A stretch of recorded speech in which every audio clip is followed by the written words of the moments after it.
Oh, it's gone black. It's telling me live streaming isn't available right now. Try again. Let's go to my live dashboard. Let's see if this is working now. Stream connection says no data. I love when it does it, but it also says it's loading a preview. Decker? Yes? You just popped up on YouTube. You've been rambling this whole time. Awesome. So, hello, World Wide Web. I'm Decker Shadow, the 90% of this here, and welcome to Live and Wired episode 41, the final Hangout. Sorry, I've got a little too. I had too much fun on Twitch things. But joining me is that long-haired creepy guy. Yo.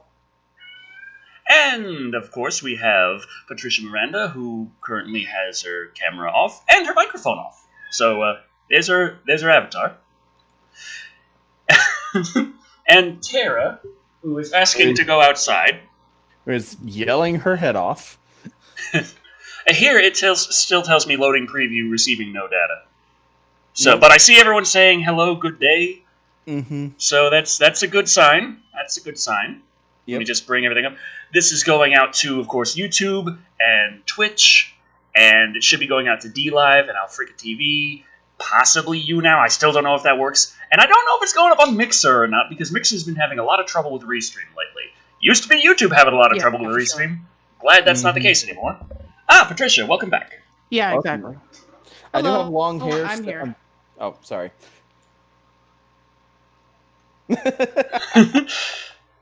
I was responding to a comment real quick. Someone said it didn't look as though I had long hair anymore. I was like, I just have it in a ponytail right now because it's wet. I'm sorry, Patricia. Please forgive me. Oh, no. It's fine. Your hair has a much more bigger priority. I completely understand.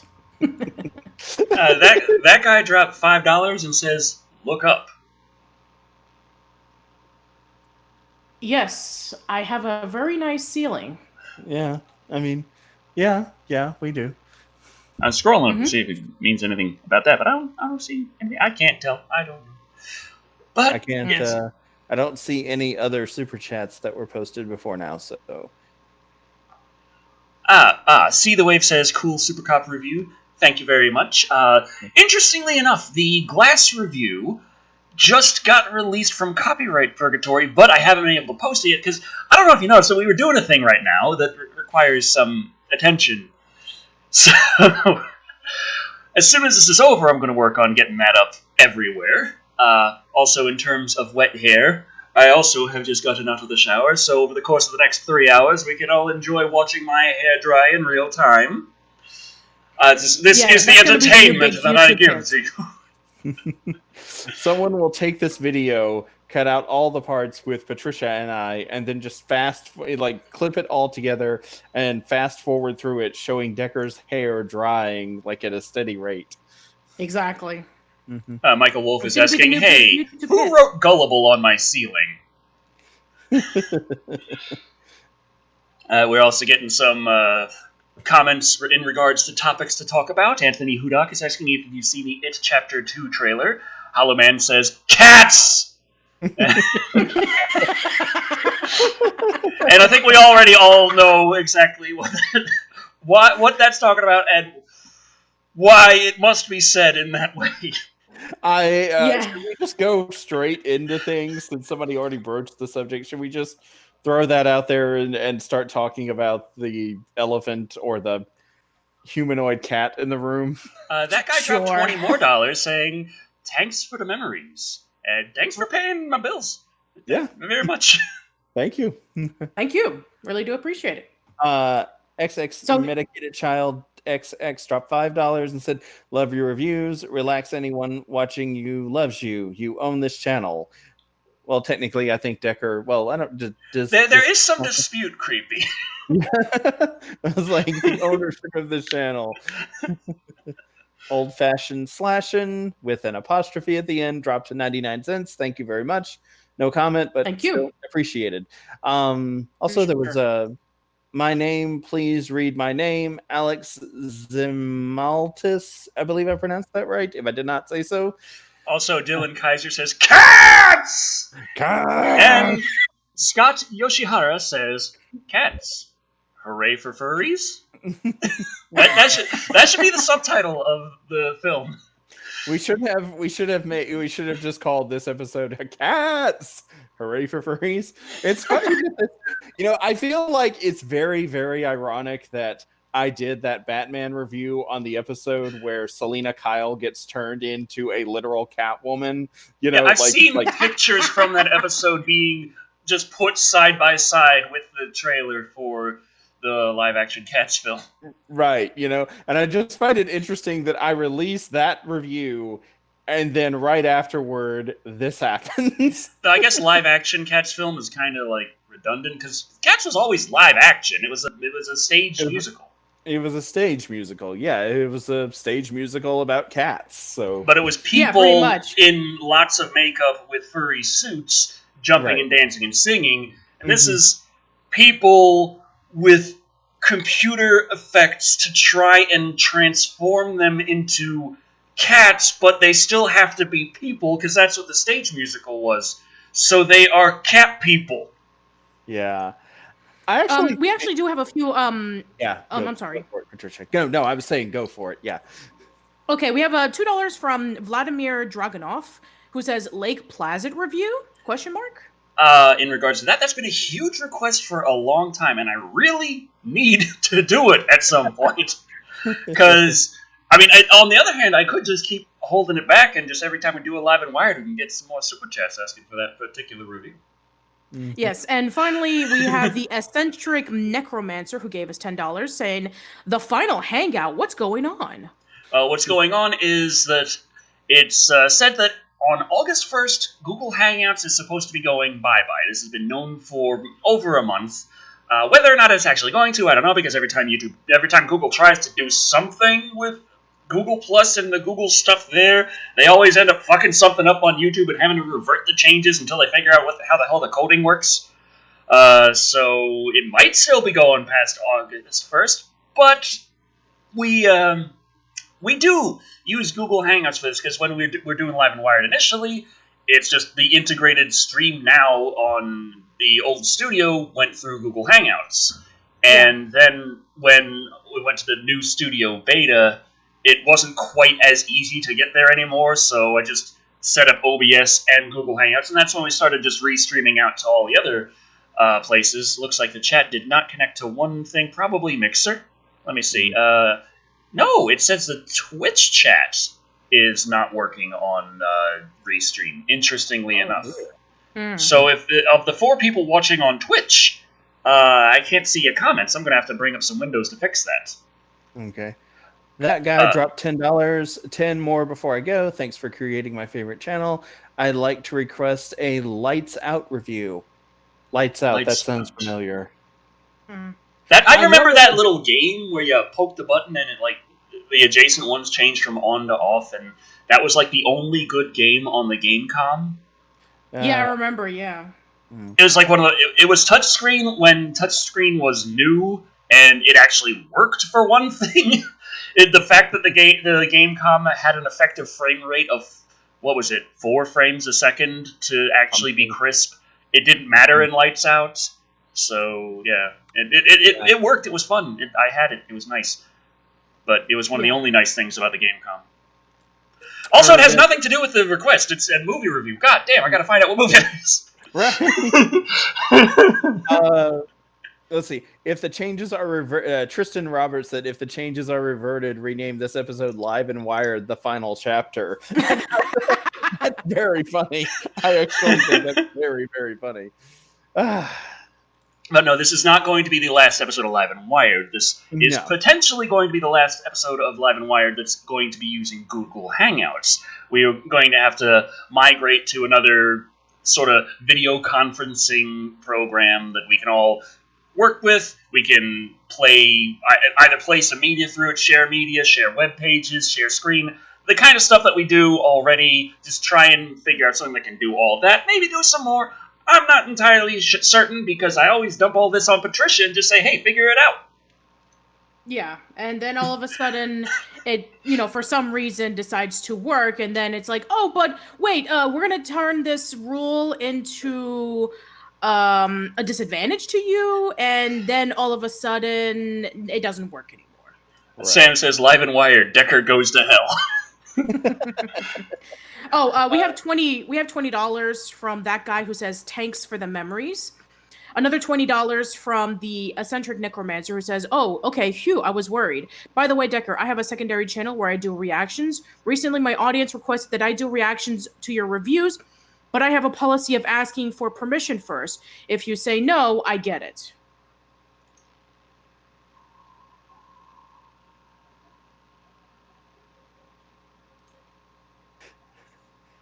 Decker, you look like you need to go to the bathroom. I'm perfectly fine, and just bring all the criticism you have. I can handle constructive criticism. I swear. It doesn't hurt inside. It doesn't. He'll be in tears before your video is over, I guarantee it. Yeah. We have £10 from the Scottish nerd Kamehameha 2000. Hey, I missed all of these because you make them at 1 a.m. Also, hi, Creepy. The video is nearly done. Hello. That is a problem with the whole trying to schedule a worldwide show. It's difficult to stay in a period of time that works for the entire planet, which sucks, but that's what VODs are for. And coffee. Lots of coffee. True. Mm-hmm. Yeah. Also, John Ratsey said, wow, someone got Decker speechless. Keep up the awesome work. I do that like once a week. Okay, let me see if I can bring up my Twitch on my Surface over here. Should be able to get that going. Yet I see everything. I can turn off the sound. Boom! Yeah, now I can keep track of the Twitch chat down here, which is freaking me out because I see myself moving, and I'm like, But, it is what it is. True. Wolf Wine says, well, it's an emote, but he says...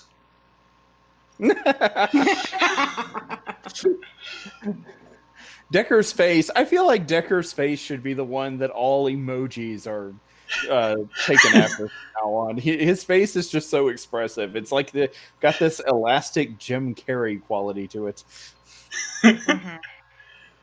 Oh boy. All right, so let's get into some news. That's what this show's about. Wait. We talk of news and things. Yeah, well, one more thing before I do. That guy gave us another $5 who says, it was released in 2016 and it was directed by David Sandberg. I think that they're referring to the previous question he just asked. All right.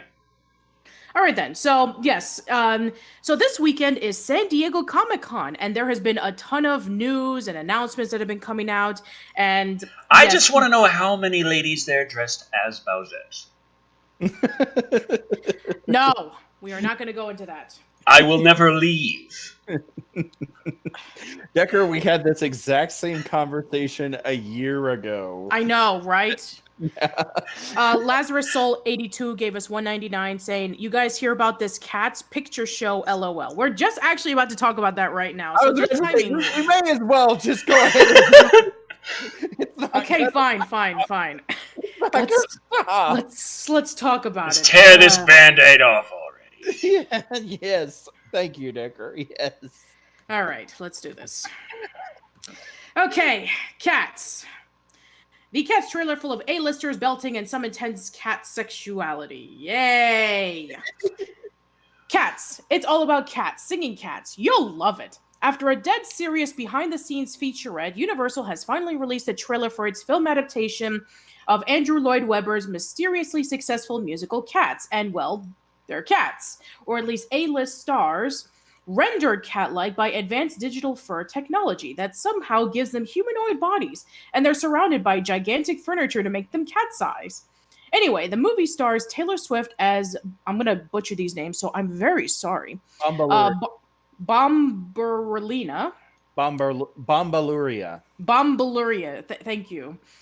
We have Idris Elba as McCavity, Judi Dench as Old Deuteronomy, James Corden as Bustafer Jones, okay, Rebel Wilson as Jenny Any Dots, Jason Derulo as Rum Tum Tugger, Ian McKellen as Gus the Theater Cat. Wow, the most normal name ever. Way to go, Ian McKellen.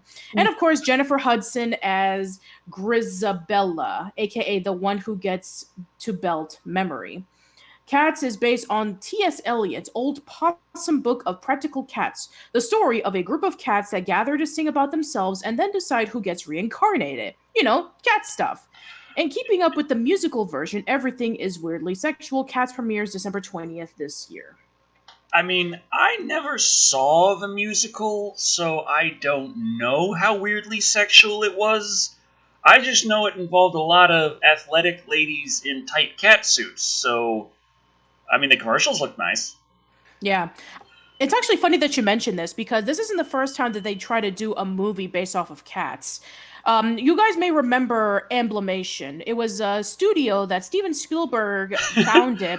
Sorry, on Twitch, Bullfwine says, they were limber. I'm sure they were. Oh, and John Ratsey says, give Patricia a butcher knife so she can kill the names with honor. Thank you, John. Yeah, Demon Orc says, feel bad for Idris, and wait, did she just say it was sexual? What? No, that's what the article said. I didn't say that. Well, you said what the article was saying, so technically speaking, you said the thing that you said, but you didn't mean that it wasn't, that you didn't write it. You just said it. No, I didn't write it at all. It was what the article said. I just read it, you know. You want to know where I first heard, speaking of things in cats being very sexual, do you remember when do you remember Reading Rainbow, like on PBS? There was an episode of Reading Rainbow that like highlighted, I can't remember why they did this, but they actually let LeVar Burton go behind the scenes and talk to some of the cast members of Cats. Well, I guess probably because of the book, you know, based on the book of T.S. Eliot. Yeah. That may have been the case, but you know, it's been so long I don't remember the whole episode, but I do remember that part of it. And they talked to some of the actors, they talked to the actress who played Zelda, and then there was like, and I just remember they showed clips of the actual musical, and when it got to that part with all of the women dancing and singing and doing cartwheels and cat suits, I just remember I'm like 7 years old at this point, and I just remember going kind of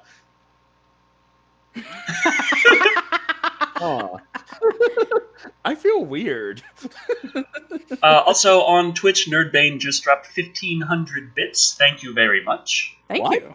Oh, thank you. Just as a translation for those who aren't on Twitch, that's like $15. Thank you.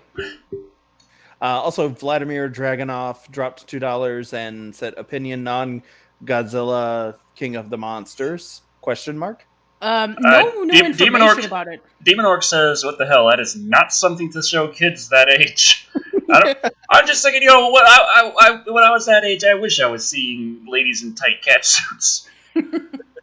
But yeah, it did make me want to go see the musical. Like, I will say that. Like, LeVar Burton got me interested in a musical about women dressed as cat people. Yes, going back to what I was saying earlier. So this wasn't the first time that they tried to do a Cats movie. Mm-hmm. So Emblemation. So Steven Spielberg was doing an animation company after he was done working on films for Don Bluth, such as An American Tail and The Land Before Time. The three films that came out of Emblemation were, excuse me, An American Tail, Five Goes West, We're Back, A Dinosaur Story, and Balto. The fourth film was going to be the Cats movie because it was so popular. But the company went under when Balto didn't do very well, and then that was when Spielberg then changed his idea from doing all these 2D films, and eventually a few years later we would have DreamWorks, and he would do that with Jeffrey Katzenberg and David Geffen. And so there were a lot of like concept art and a whole bunch of pictures and stuff like that for the Cats musical that it looked actually pretty promising if you look at like concept art and background drawings, but it pretty much just went nowhere. And I think that when Cats finally got out of the Broadway, I don't remember when, like many years ago, and then it came back a few years later, and then it started getting a huge revival for some reason. I think that the fact that there was a lot of like Cats parodies and Cats references, I think that it was due to the fact of Andrew Lloyd Webber's massive career when he was doing Phantom of the Opera and Jesus Christ Superstar. So I think that's kind of the reason why a lot of people parodied it, and just the fact that it was a musical about cats was such a weird concept of itself. True. And yeah, and now that because we're in this whole musical kick, it's like, hey, we need to do one based off of cats because we planned on doing it over 25 years ago. I think that people will want to see it now. Finally, time to get that sequel out that they kept promising us. Oh, wait, no, it's not a sequel. It's the first freaking movie.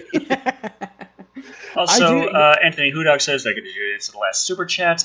Scrolling back up, I see a couple. Lazarus Soul 82 is like, wait, sexual? I'll be right back. I gotta look up cats. And also, Vladimir Dragunov says, opinion on Godzilla King of the Monsters? ? And I still need it. I'm a bad film reviewer. I'm bad. I do remember that seemed to be the thing that a lot of people, made fun of regarding the musical and just in general was just the fact that it at its bare bones, it is basically just a bunch of people dressed up like cats singing catchy jingles, and dancing around. But at the same time, there is something very simple but very enjoyable about it. But if you see it as sexual, I mean, none of the topics presented really seem sexual. It's just like people thinking like, hey, man, I'd really like to fuck that cat. How dare they make me think I want to fuck that cat? You're all hearing Decker's thought process right now as he was sitting in the audience watching this play. Like, I can imagine Decker and I there watching this, and then this is what Decker is muttering, not even thinking to himself, muttering under his breath. He's like, this play is making me want to fuck. How dare this play make me want to think I want to fuck that cat? Great. Now we're going to have to do a Twitter poll. What animal do you think that Decker is going to be more attracted to as like sexy animals besides cats and apes? Is it A, rats, B, platypuses, C, capybaras, or D, octopuses? Please leave your vote now. Okay. Given Decker's tentacle fetish, I'm gonna go with B. Okay. But no, seriously. I think that with the fact that we're getting this now, and this is not the most craziest announcement that we've had in San Diego Comic-Con or anything else in this entire episode, but it is definitely a very nice warm-up to things to come. Yeah. Also, that guy dropped $5 and said, one more. Thank you very much, that guy. We really do appreciate it. All right. A lot of people are actually... Dark Solid X on Twitch is asking, can sexy Godzilla be a choice? You know what? Sure, why not? That reminds me of when Charlie showed me the music video for Skibbity Romantic Edition and said, that's us. That's definitely us. I'm not sure if anyone else here is familiar with Little Big and the Romantic Edition of Skibbity.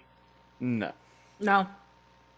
Well, it's just a simple little catchy song, just supposed to be catchy and random and such, and the Romantic Edition takes a huge 80s vibe, and it has the lady, and she's in love with the guy, and the guy, he's getting a rose at his head, and he's driving, he's doing his stuff, and then he walks right the fuck past her and hands that rose to Godzilla. Oh, wow.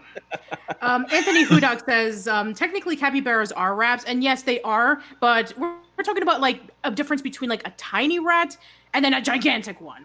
What would he find more attractive? Anyway. So it's whether or not you like your rat ladies to be extra thick. Yes. Lazarus Soul 82 dropped $4.99 and said the kangaroo chick from Zoobilee Zoo. She was fuckable. Oh, I no. remember that show. Why has the chat immediately gone into what kind of humanoid animals we'd all like to bone? Well, I mean, about we've had our cats, crazy okay. themed chats. Like, oh man, we can like talk about for hours about like the crazy things that the chat gives us whenever we're talking about announcements. Like, remember when the Predator came out and then they were doing like all those versus things, and then there was. And remember whenever it would just die down, and I would just add a little more fuel to the fire to keep it going, and you were getting so annoyed at me. Yeah. Tony Kirkby says, all these super chats, Decker can finally pay Creepy for a crossover. Can means it's technically possible. Sure. Yeah. I do remember Zoobly Zoo, though. I caught it on PBS once just by sheer chance, and I watched it for a little while. But yeah, I do remember the kangaroo woman. I'm blanking on her name, though. I think they just remember the fact that she was attractive kangaroo woman. Attractive kangaroo, yeah. Sexy kangaroo woman. Sure, let's do that. And now I'm picturing showing Decker the intro to that show once this is all over with. I wish there was some way I could record his screams of horror. Oh, that'd be so funny. Yeah. Okay. Now that we've gotten the cats thing. Well, Anonymous Bastard is asking, Decker Shadow, are you guys going to switch to a new format if Google's chat's no longer going to be available? Because about 99.9% of people who live stream use Google Chat, so people might get pissed. And, well, we got to figure out exactly what to use. If we do something that is, say, a paid video conferencing software that gives us a whole bunch of features, that might work out to keep the show very good quality, but at the same time, if we want to have special guests on, it might make things actually harder versus some free software. So, still got to figure out exactly what we're going to be doing. For sure. Anyway, so let's go over to our next bit of news to get away from the cats announcement.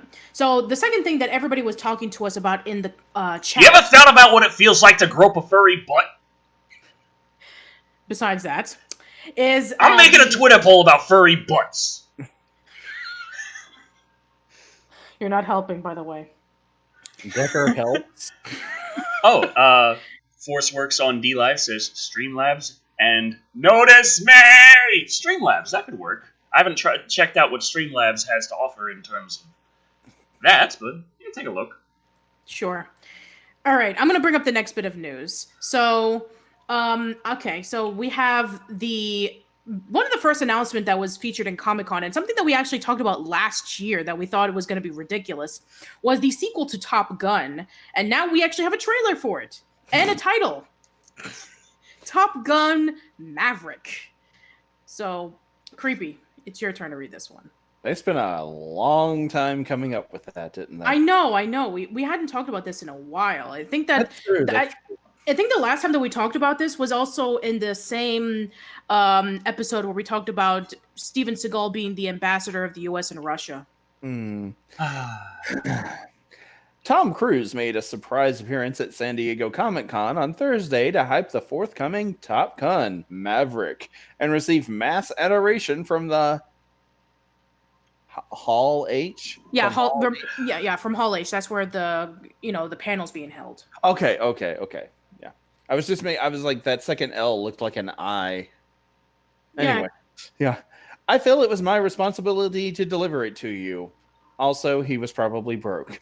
Cruise told the crowd, tugging local heartstrings by reminiscing on the original Top Gun shoot in downtown San Diego. Cruise appeared on the tail end of the Terminator Dark Fate panel, another movie from Paramount and Skydance, and said, "To me, Top Gun is about competition. Well, to me, Top Gun is about a volleyball game that goes on for way too long and features a lot of ass slapping, so..." We all have our different perspectives. In the trailer shown, that sentiment is alive and well, but the battle seems to have moved from a class of fighter pilots to Cruise taking on a changing institution. "You're a dinosaur," a high-ranking official played by Ed Harris tells Cruise's pilot. Okay, is this going to be about Tom Cruise playing a dinosaur who flies in a fighter pilot? Because I want to see that. I want to see it too. That would be so awesome. If that is what this sequel is about, I will go see it. Okay, right. Cruise is now in. Oh, okay. Oh wait, I'm sorry. Dr. Zippy McScoot says, "Hey, Creepy, since you're streaming to us from 1988, I'll give you my phone number at that time and have you tell me to never ever fucking get married." Why? Do you really need me to go back in time to give you advice that you'll just No, they ignore? say that you're already your connection is the quality is very much. I live out in the boonies. Okay, the fact that I have a high-speed connection at all is a miracle. I personally like the comment where the one person was saying that your connection is literally a bunch of hamsters passing hand-drawn pictures to each other. Pretty much, yeah. We have a $10 comment from the eccentric necromancer who says, the Cats trailer was weird, but anyway, thanks for your permission, Decker. I'll have to look up your video backlog and watch A, an older one, and B, one I have never seen. Not the old ones. Not the old ones! No! No! Tristan okay, Robertson, go ahead. You have permission. Like I said, it's just a thing. Yeah, and you don't really need permission anyway, but you're nice about it. And I guess you realize that there are some YouTubers out there who are like, ha! You said something I don't like. I think that's copyright infringement.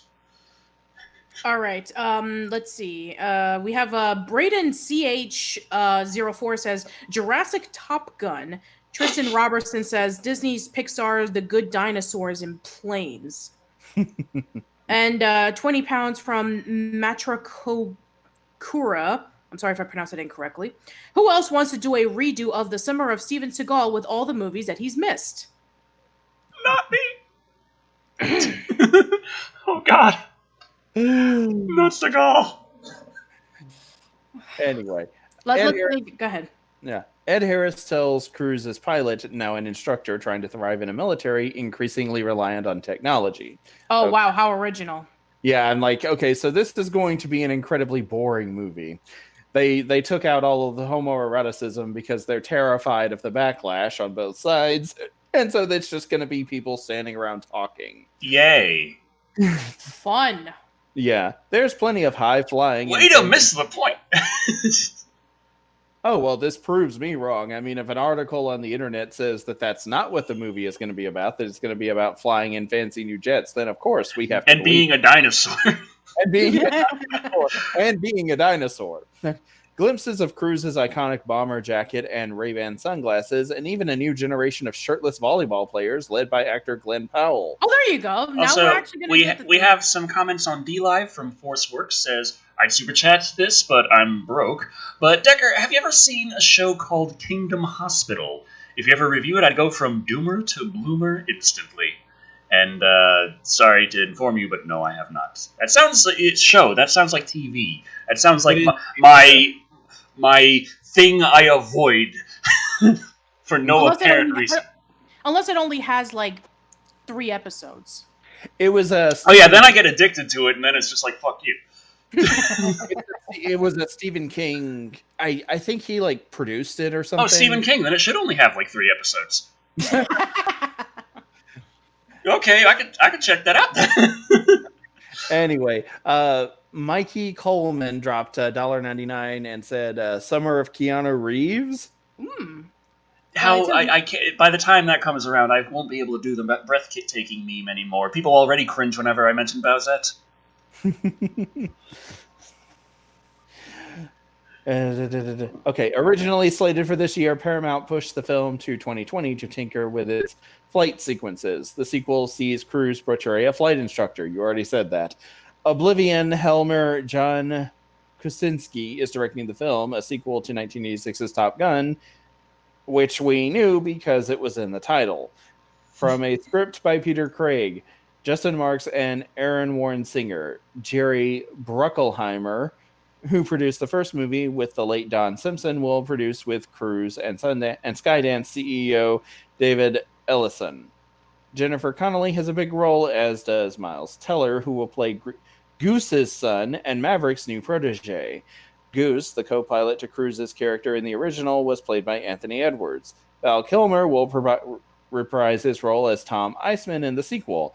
Wow, first time we've seen Val Kilmer in a role in a movie in a while. I know, right? I think he was going through some illness, from what I've heard.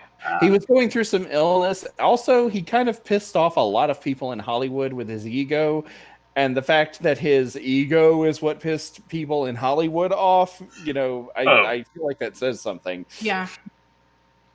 Anyway, in the sequel, John Hamm, Harris, Lewis, Pullman, Charles Parnell J. Ellis, Bashir Salahuddin, Danny Ramirez, and Monica Barbaro round out the cast. The original film was a mass success, of course, grossing more than $350 million worldwide on a $15 million budget.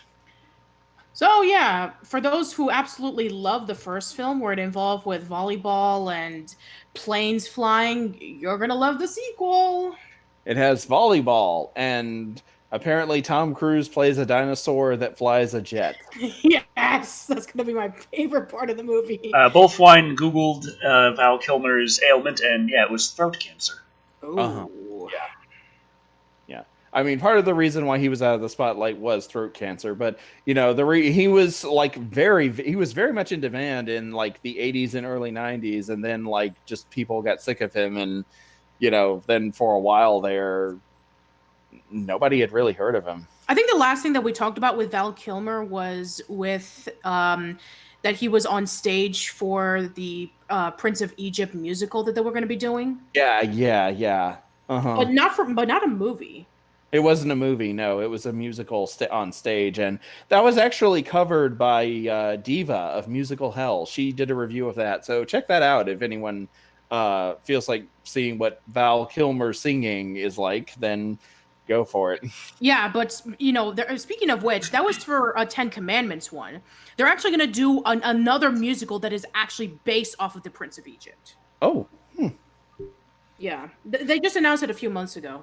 So if the movie was 3 hours long, does that mean the musical is going to be 6 hours? Yes, and it'll have to take frequent bathroom breaks. Like the moment that the parting of the Red Sea happens, it's like, okay, this is your intermission, and then we're gonna go watch the joyous adventure of them wandering around the desert for 40 years. Well, at least, if they stay true to the text, then there'll at least be a drunken orgy while Moses is on the mountain. Yeah, pretty much. I love that this is like the most highly viewed moment in Live and Wired history. It's like 160 viewers across all the platforms put together right then, and it was with Creepy saying the drunken orgy with Moses on top of the mountain. That was actually something that I brought up when I covered Prince of Egypt. I pointed out, I realize this is a kid's movie, but, while Moses was on that mountain, all the Israelites converted to paganism because they got bored and decided to just start getting drunk and having sex with each other. Right. Let's see. Steve Goldie says, True Romance is my favorite Val Kilmer movie. I have never seen True Romance. I remember there was a movie he did in the late 90s called At First Sight that was a romance movie. It was about Val Kilmer played a blind man who goes to New York to have experimental eye surgery on himself to correct his vision, and it seems to work at first. And it's basically just about him in this relationship throughout this whole journey of going from being blind to being able to see, and how that affects like in the beginning when he and this woman meet, he's blind, and despite that proving to have some obstacles, they are actually very much in love with each other. It's after he gets his sight back that he gets his sight. Well, he's been blind since he was very young. It's when things start taking their toll on the two of them together. Yeah. Mm-hmm. Yeah, I think I did remember seeing that movie, but that was a while ago. So yeah, I think that it reminds me of a nightmare I had, when I was just starting to after several months of being with who is now my fiance. After the first couple of months, I had this weird nightmare. And please do tell. For those who don't know, she has cerebral palsy. She can't stand up, can't walk, and her speaking is very labored, very difficult. Mm-hmm. I had this weird dream that we were decades in the future. We were together, we were married. It was wonderful. And there was breakthrough medicine that would cure her ailments. She would be completely able to speak clearly, concisely, and she did. and her vocabulary was so far beyond my intelligence level, I still couldn't understand a damn thing she said.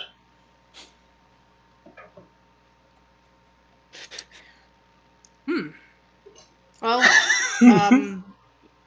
when you were talking about like her intelligence was and her vocabulary was so loquacious, you're referring to like she was able to speak in a much more extended vocabulary, or that she had an accent? I could hear the words she was saying. I couldn't figure out what the hell any of them meant. Oh, gotcha. Then again, considering the kind of relationship that you and Charlie have, it's entirely possible that in your dream, she was just making words up to screw with your head. Jerry the Ferret gave us $1.99 saying, Decker, review Mulberry Street for me once. Thanks. Okay, so he only has to do it once. No problem. No, I already did that one. Oh, well, maybe... Okay, then. So, is there another Mulberry Street? I don't know. Decker reviewed Mulberry Street for me once. Thanks. Okay. Now, okay, reviewed Mulberry Street for me once. Okay, I think I'll review it again. Damn it. That's another nightmare a recurring nightmare I have, where I review a movie that I've already reviewed. I'm like, oh, I'm so embarrassed.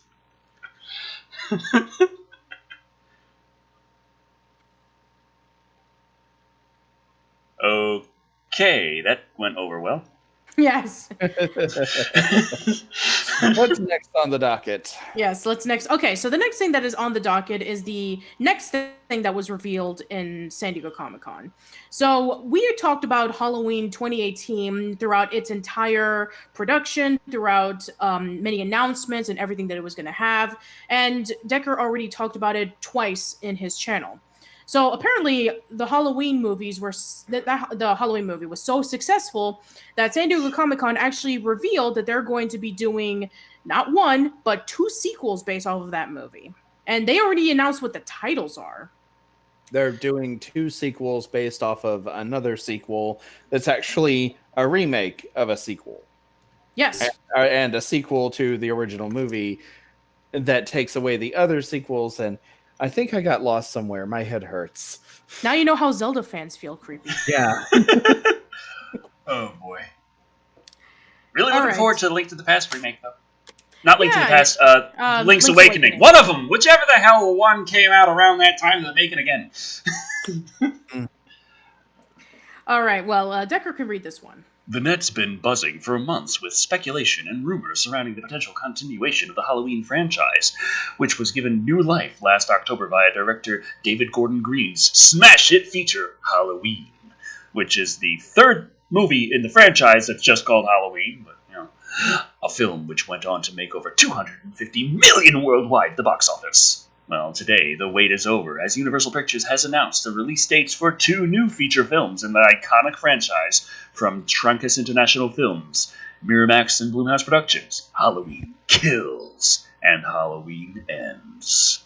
Which, if anything is to go by, it's still not going to be the end of the story, but whatever. No. The first title, Halloween Kills, is set for theatrical release on Friday, October 16th, 2020, with Green returning to direct from a script he co-wrote with returning collaborator Danny McBride and newcomer Scott Cheeves. The sequel, Halloween Ends, is intended as the finale of the saga, which will be released on Friday, October 15th, 2021. Green will direct as well for a script he co-wrote with McBride and writers new to the series, Paul Brad Logan and Chris Bernard. Based on characters created by series originator John Carpenter and Deborah Hills, Halloween Kills and Halloween Ends will be produced by Malek Akkad, Jason Blum, and Bill Block. Green, McBride, Carpenter, Jamie Lee Curtis, Jeanette Volturno, Cooper Samuelson, and Ryan Ryan will serve as executive producers, with Ryan Turek overseeing both projects for Blumhouse. The announcement comes on the birthday of the late Halloween series producer Mustafa Akkad, of who his son Malek Akkad says, "No one would be more happy or more proud than my father to see Halloween continue to resonate with fans all over the world." Check out the teaser and sound off in the comment section below. Woo-hoo! Yeah, we're not gonna do that. So yeah, it's the whole thing with Halloween and the new Halloween, the Halloween 2018, the latest Halloween movie to come out. The 3rd one in the Halloween franchise is just called Halloween. It was teased as like the end of the story, and of course, whenever there's anything that's the end of the story, I always just look at it and I'm like, oh god, it's Saw all over again. It's never the end of the story. It never is. No, it's not. Once something makes money, then they'll say, okay, remember when we said that this was a conclusion? No, it's not the conclusion. It's a continuation, but we planned on it being a continuation the entire time. Hell, even when things don't make money, they still have it continue on. Look at what the hell happened to the Hellraiser franchise. True. They just gotta keep the copyright going. Right, they'll just take it from being theatrical to being direct to video, and then they have the justification to not spend money on it. Ninja Assassin 714 asks, "What is your favorite Halloween movie?" That'd be between Halloween 3 and the producer's cut of Halloween 6. I think it was 6, wasn't it? It was 6, wasn't it? It was 6. 6. Yeah, it was 6. 6. Very clever. Yeah, I'm smart. You're thinking of the corn. You're thinking of the Children of the Corn, not Halloween. Lone Dragon says, I just want a Killer Clowns from Outer Space sequel. I'm just going to get all the Dragon Balls together, and I'm going to see what I can do. Mm-hmm. Yeah, now you've got this mental. Now you've got me thinking in my head. Decker has all the Dragon Balls, and it's like, Eternal Dragon, by your name I call you forth, Shinron. And then there's like long pause. Shinron. Wait, is that how they pronounce it, or was that in the dub? Is it what was it? What was it like? Great Dragon Shenron, Yishin Long. What's the name? What? Shenlong. Yeah, Shenlong, yeah. It's Shenlong, yeah. Great Dragon Shenlong. Yeah. But it would be funny to see, that were to happen. Well, I mean, I think there are actual Dragon Balls that you can purchase. I've seen them in conventions that you can probably just, go for. But I think that, seeing Decker wish for, something related to Halloween, that would be a scream for sure. All right, so let's go over to our next bit of news. This is actually something that also came from San Diego Comic-Con, and I want to actually talk about this. There's what was I going to say? Oh, yeah, now I remember. Okay, the next trailer that actually popped up in San Diego Comic-Con, even though that has been going around for quite a while for this particular movie. So we have the trailer for the It sequel, It Chapter 2. So I'm just going to pull it up real quick. A new trailer for Andy Muschietti's upcoming horror film, It Chapter 2, has arrived, and unlike the first trailer, which focused mostly on a slow, increasingly uncomfortable confrontation, the new one ramps up the pace, intensity, and reveals. It Chapter 2 continues with the second half of Stephen King's 1986 novel, It, a 1,169-page monster of a book that covers two periods That's not that in life. long. For Stephen King, yeah, he's actually got a point there. That covers two periods in the lives of a handful of people from one of King's favorite fictional settings, Derry, Maine. Because of course it is. Oh god, we gotta figure out should we take? Okay, continue article. Finish article first. I'll hold my. All right. I'll finish it off. Yeah. Muschietti's 2017 hit walked through the first half, where 7 Derry kids became aware of a terrible monster preying on the people of the town and set off to fight it. The creature is a shape-changer, but often it wears the face of a dancing clown named Pennywise, played by Bill Skarsgård, because clowns are forever creepy. The kids then defeat Pennywise and It and think they're done with their shared story, but Chapter 2, set 27 years later, they learn that it's still alive, and they have to return to Derry to fight him once again. The first It was creepy, but quickly got repetitive as Pennywise attacked each of the kids in turn, first on their own, then in groups as they banded together. The new film looks like it may have a similar dynamic with the adult version of the self-described Losers Club, now played by James McAvoy, Jessica Chastain, Bill Hader, Jay Ryan, James Ranson, Andy Bean, and Isaiah Mustafa. Ah, damn it. I wanted Ben to be played by Chris Pratt. Oh, well.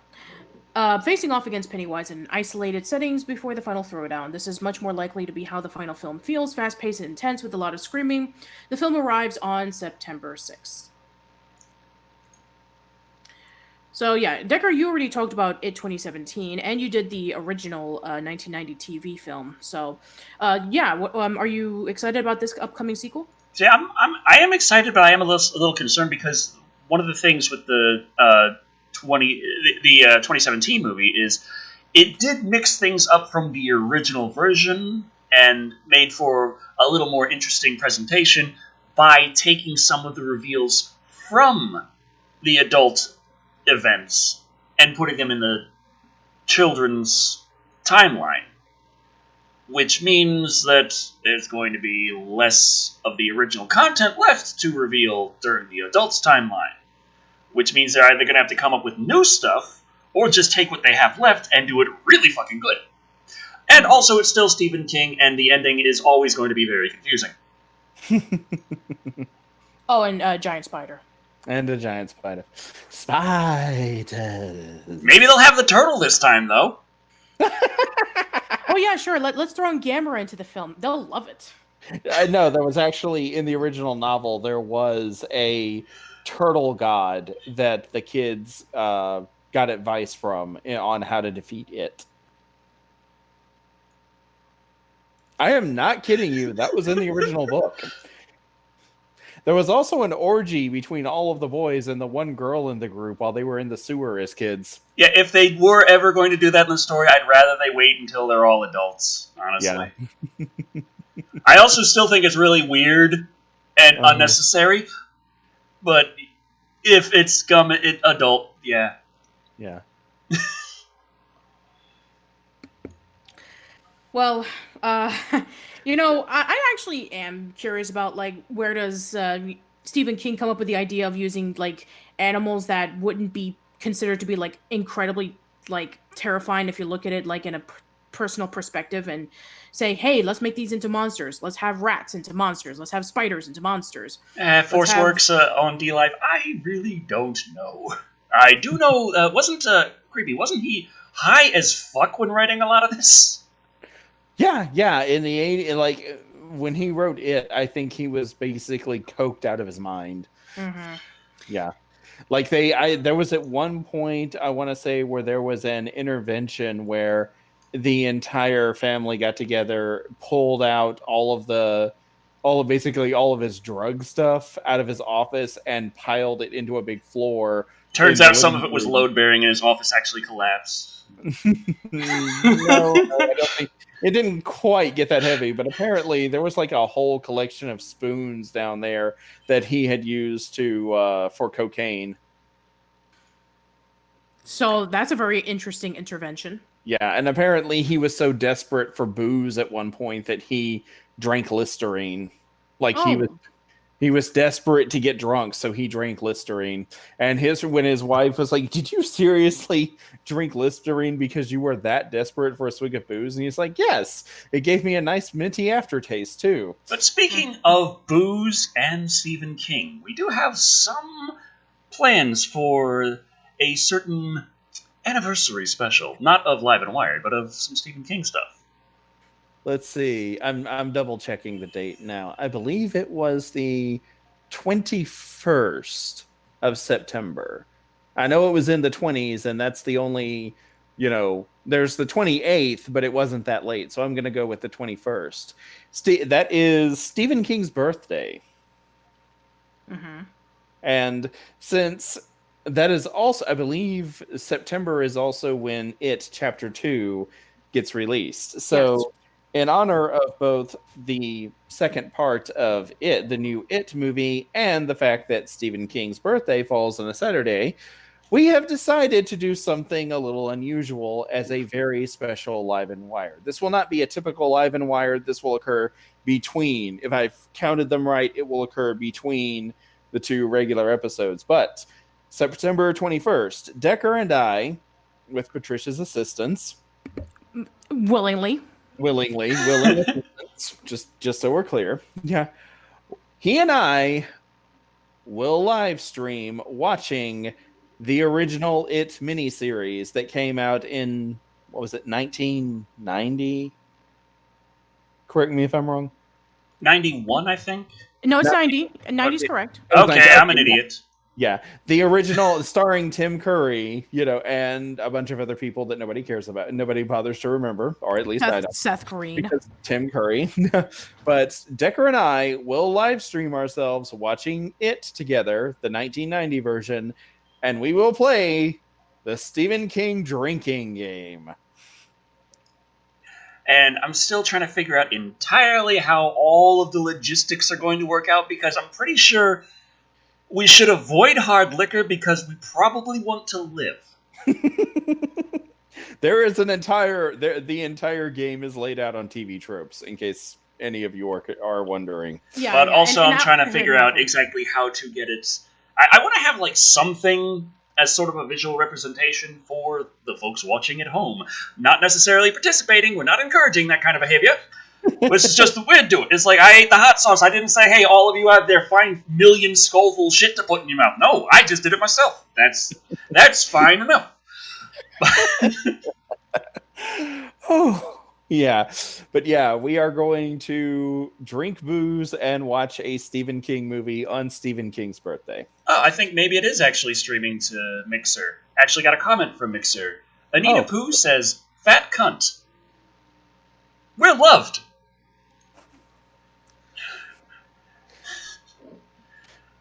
Well, speaking of booze, I guess we can go over to our next subject, can't we? Just real quick, I just wanted to mention that I was trying to think, possibly I could take the 1990 It movie file and try and turn it into some sort of visual representation of approximately where we are in the movie. Try and have little things come up to say when I figure out, when I'm doing a little edit of whatever the hell I'm going to be putting up there, where to drink according to the drinking game, as sort of a reminder. And if there's anyone watching the episode at home who happens to be watching it at the same time and they notice something that I missed, they can chime in and say, hey, you're supposed to drink there, you dumbass. Yeah. Actually, I was thinking what we could do is, like, since Patricia, has volunteered to help with this, but will be abstaining from alcohol for, her own, because she's the only intelligent person here.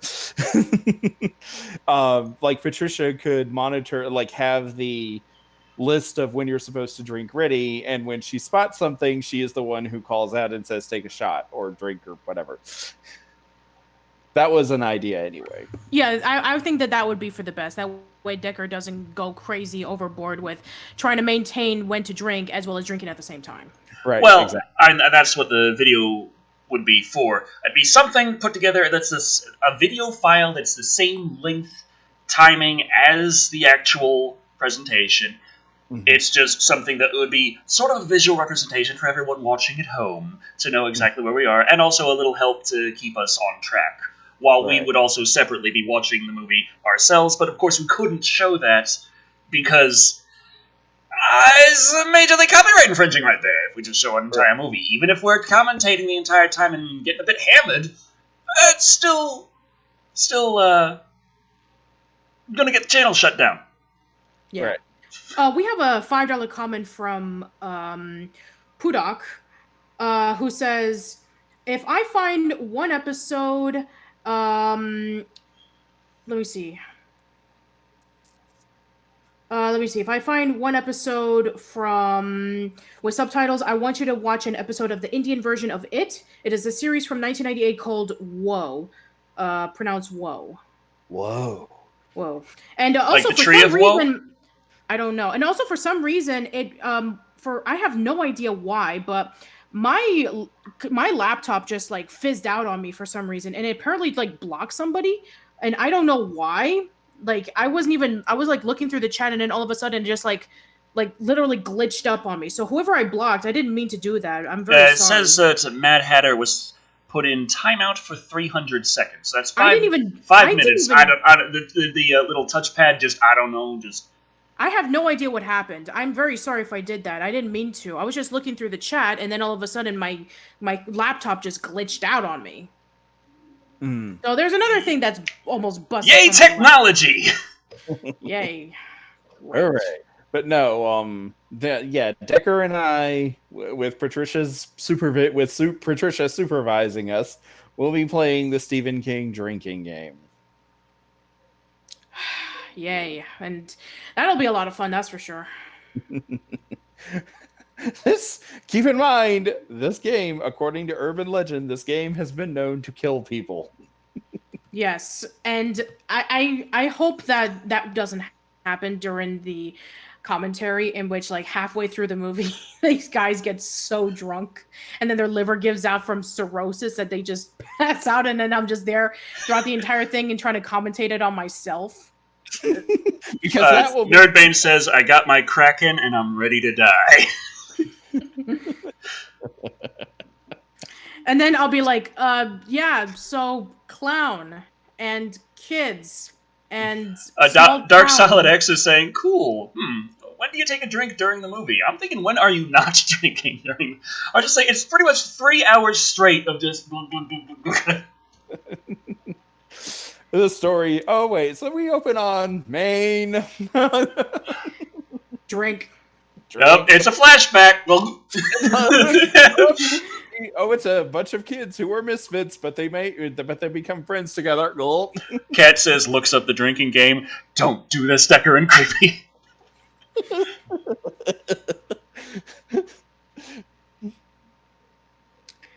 Oh man, I mean, at least it's gonna go down like crazy, in which one of us is definitely going to die.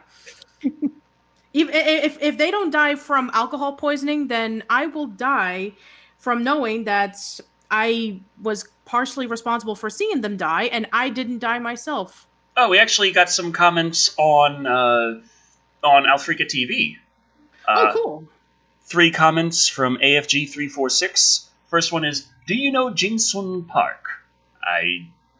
Does not ring a bell. Second comment, do you know Hyungmin Son? Also, I am not entirely certain. Final comment, do you know Gangnam Style? I don't think anyone doesn't.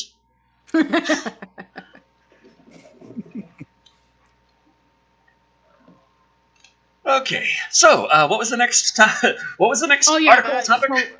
Okay, the next topic. So speaking of booze, so you guys heard about the news about Area 51, right? Right. There's a bunch of people who made some memes. They thought they were really funny, and now for some reason, like 17-year-olds everywhere who are good at Photoshop think that they can take on the U.S. military. Yes. Yeah, for some reason, the Area 51, I mean, I know that it's like a protected government area where a lot of people assume that... Oh god, sorry. Real quick. Iron Baron says, subsidize the alcohol with cocaine for the authentic Stephen King experience. Okay, so great. They're gonna stream on YouTube, snorting cocaine. Stephen King was drunk in addition to being high on cocaine, so it technically still counts. That's true, but doesn't uppers and downers, don't they kind of cancel each other out? Yeah, but there's a difference, though. I mean, the difference is that, you know, there is a guarantee that your YouTube will be shutting down because you'll be inspiring people to snort cocaine on YouTube. So at that point, may as well just show the whole movie as well as Yeah. Anyway, so the reason why I brought up Area 51 is because Bud Light is actually doing a huge offer to all the aliens who were trapped in Area 51 for how many years they've been trapped in there, for how many years that Area 51 has been around.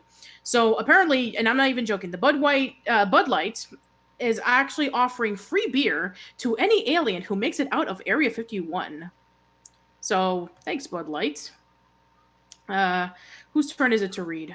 I read the Halloween one. I'll do this one. I'll do this one. This can be mine. Okay, go ahead. You can read this one, Creepy. Okay. The world is ready to finally see the secrets hidden inside Area 51.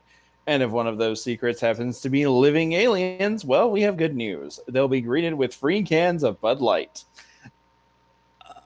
Anheuser-Busch, the maker of Bud Light, initially posted on Twitter, "We'd like to be the first brand to formally announce that we will not be sponsoring the Area 51 raid."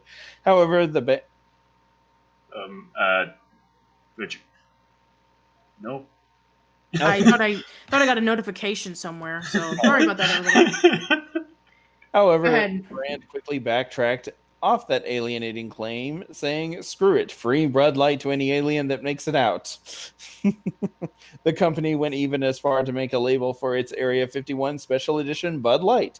"Greetings, Earthling. This is the famous Area 51, it says at the top of the can. "We know of no space beer by any other life form, which is..." And I can't see anything else because of the Hangouts is sharing your screen. Stop sharing. Okay, thank you. "We know of any other beer by any other life form which is brewed and aged to be more refreshing. Our cryogenic aging produces a light-bodied space lager with a fresh taste, a crisp, clean finish, and a smooth drinkability." Yeah, it's like water. Yay. Yeah, I'm like, none of that is how I would describe Bud Light or Bud, period. "Take us to your leader for drinks. Preferably bring better beer." Anyway. Is that the end of the article, or I can't tell? Is that it? I'm asking you. I'm like, it looks like there's a little bit more, but there is a little bit more. I'm sorry.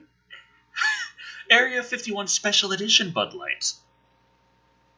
Yeah, well, there we go. We come in peace. Okay. And bring shitty beer. That's a way to start an intergalactic war right there. Right, yeah. We can blame the Budweiser company for starting the United States' first intergalactic war. Yeah, I think that's pretty much it for the most part. Yeah. So wasn't there something relating to this regarding this article, Decker? Yes. I have put together a little poll on Twitter for this particular topic. The Live and Wired poll. Now, free can of beer, free beer for life for an alien. I don't know, maybe beers kills them, so one can's going to be enough. I'm not entirely sure. They're aliens. Who knows? But what would you out there offer an alien who escapes from Area 51? Choice number 1. A pizza party. I'm just thinking, like, if Area 51 was really popular when I was a real young kid, just taking to Chuck E. Cheese seems like a logical thing to do. Choice number 2, possibly slightly more useful, is amnesty. Give the alien amnesty. Choice number 3, for those of you out there who just really love the aliens, some Netflix and chill with that long-haired creepy guy. And finally, choice number 4, a much, much better beer. On Twitter, @DeckerShadow, 30 minutes starting now. And as always, I'll be sharing it in the chat. Now I'm going to come back over to the live control room and all the other stuff. Oh yeah, I should probably take it off my... There we go. All right, here we go. All right, everybody, have fun. Okay, I'm sharing that to Alfrika TV. Yay!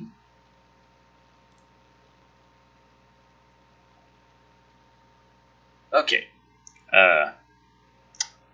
Well then, everything slowed down. Demon Orc on Twitch is asking, so is Creepy going to romance some aliens? It depends on how the outcome of the vote. But assuming everyone votes C, then yeah.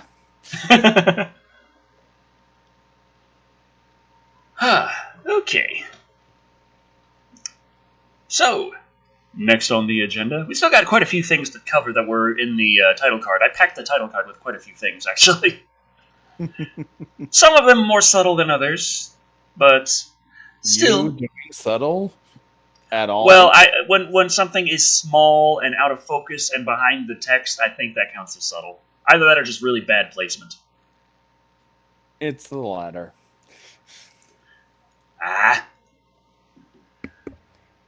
Anyway, you were saying... Yes, what were you saying, Decker? I was asking what we had else to talk about. Oh, okay. Gotcha. All right, so I guess the next thing that we'll be talking about is some more Comic-Con stuff. What a shocker. I know, right? What a shocker. So the next movie is going to be something that we actually talked about for a while, and we were kind of disappointed with it. But now it finally has a release date.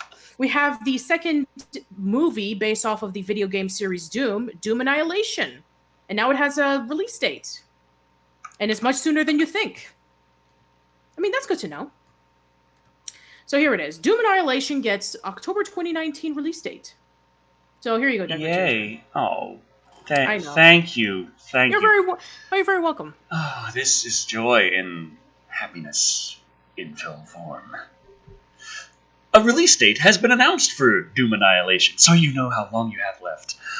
The adaptation of the classic 3D FPS follows a squadron of space marines as they respond to a distress call on a research base situated on one of the moons of Mars, whereupon they discover that a portal to hell has been opened and they must fight for their lives against the demonic hordes.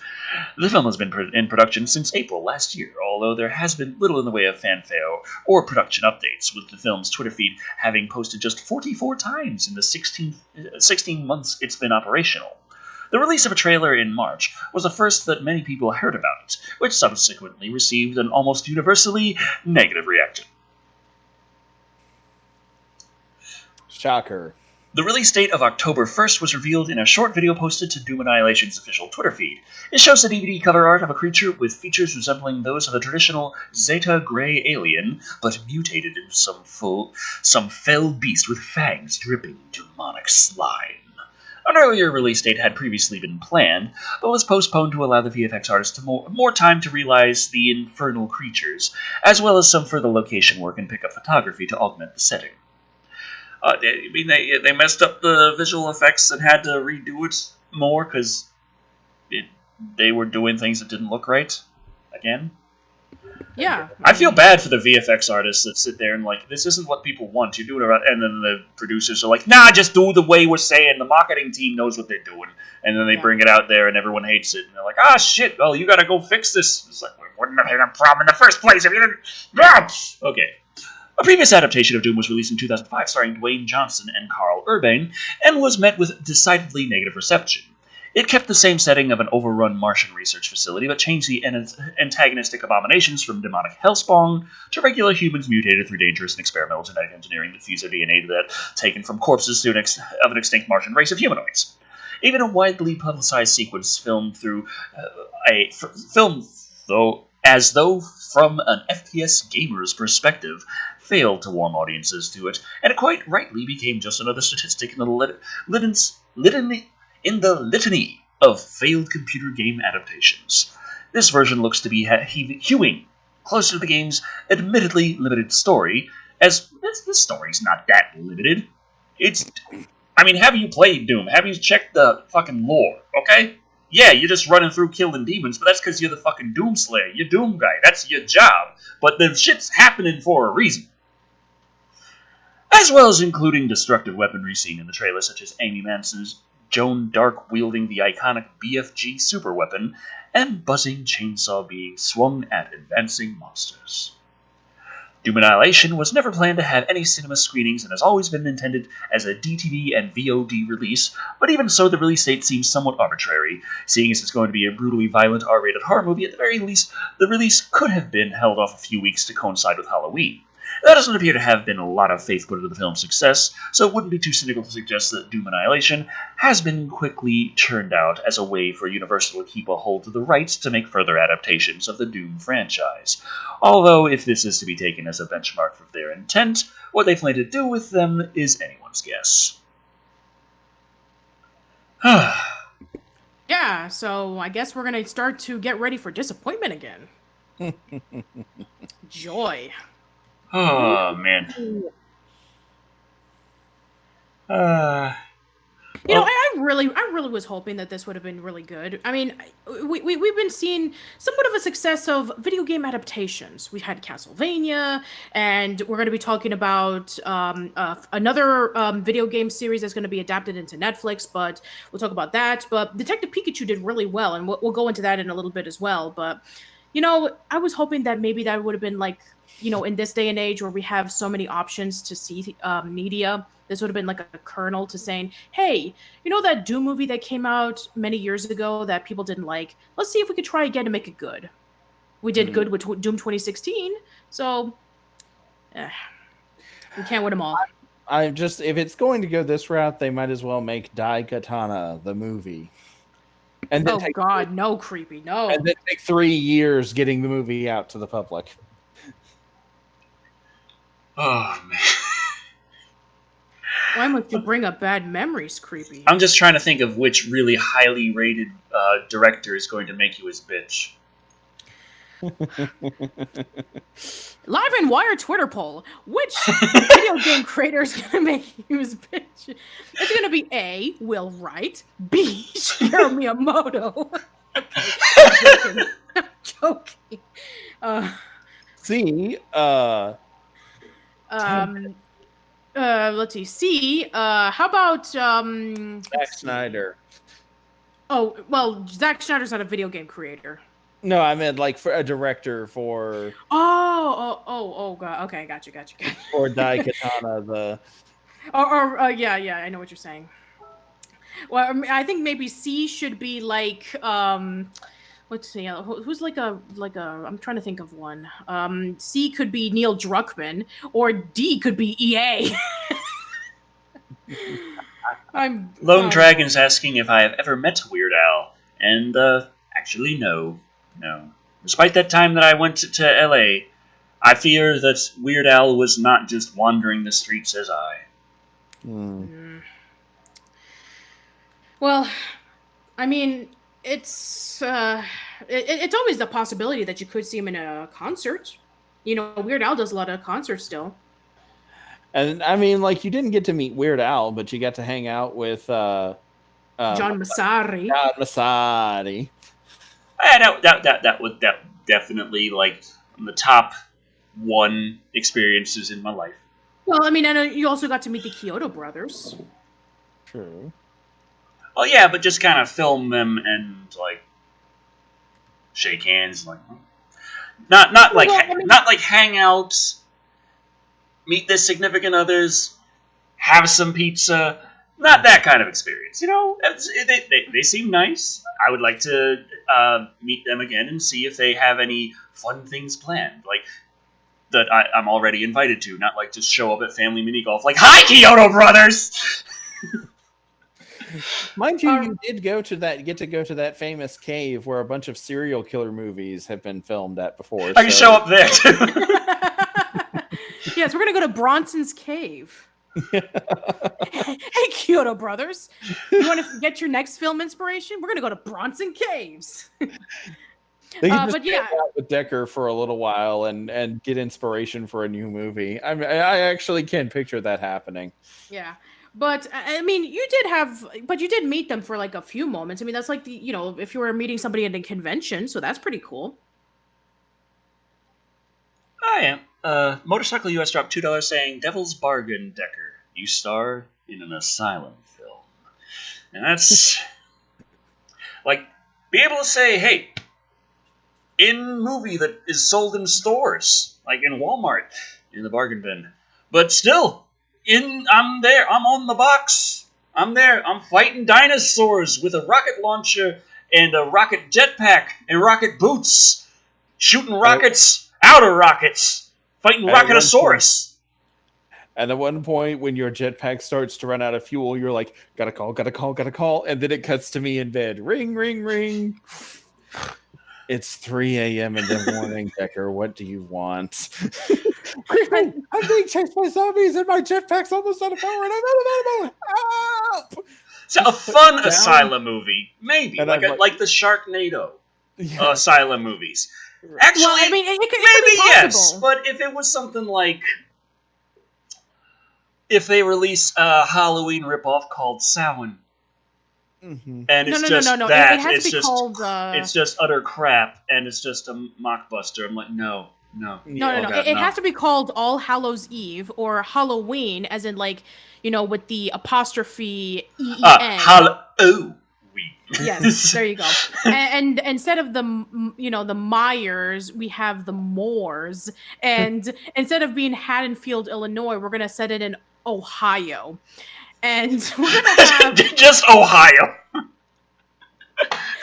Yeah. We cannot use a name. We're just gonna have it like like Ohio, USA.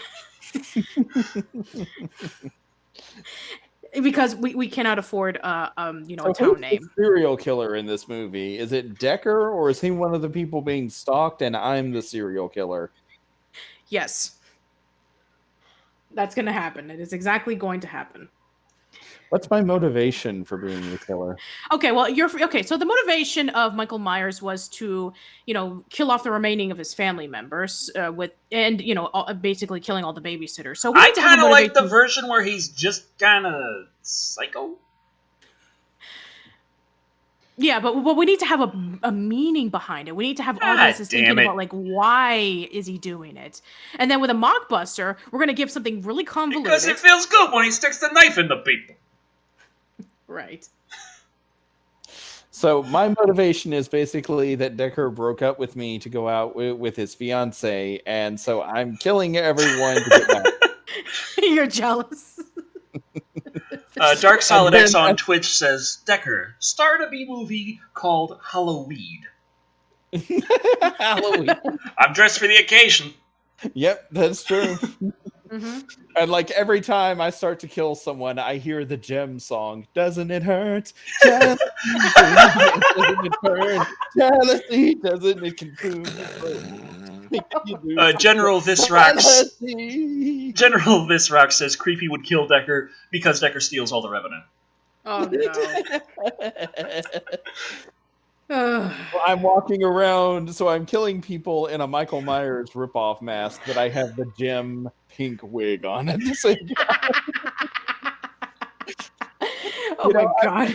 You have started a Kickstarter for this already. Oh my god, you would look like an anime character who's a serial killer. Instead of just walking gently towards who you're killing, you could Naruto run to him. Hey,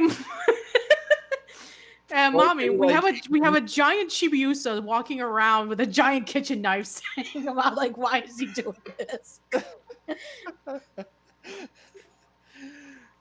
Oh, jeez. Okay, we're done here. Yeah. We did talk about, doing some kind of horror movie, idea as a podcast, as an audio. Yeah, we did actually. Oh, yeah. I think now more people are going to be demanding us to actually do it. Yeah, now we need to brainstorm that now. Puddock says can't use a Shatner mask or even a Picard mask. How about Janeway? That would fit the pink hair perfectly. That's true.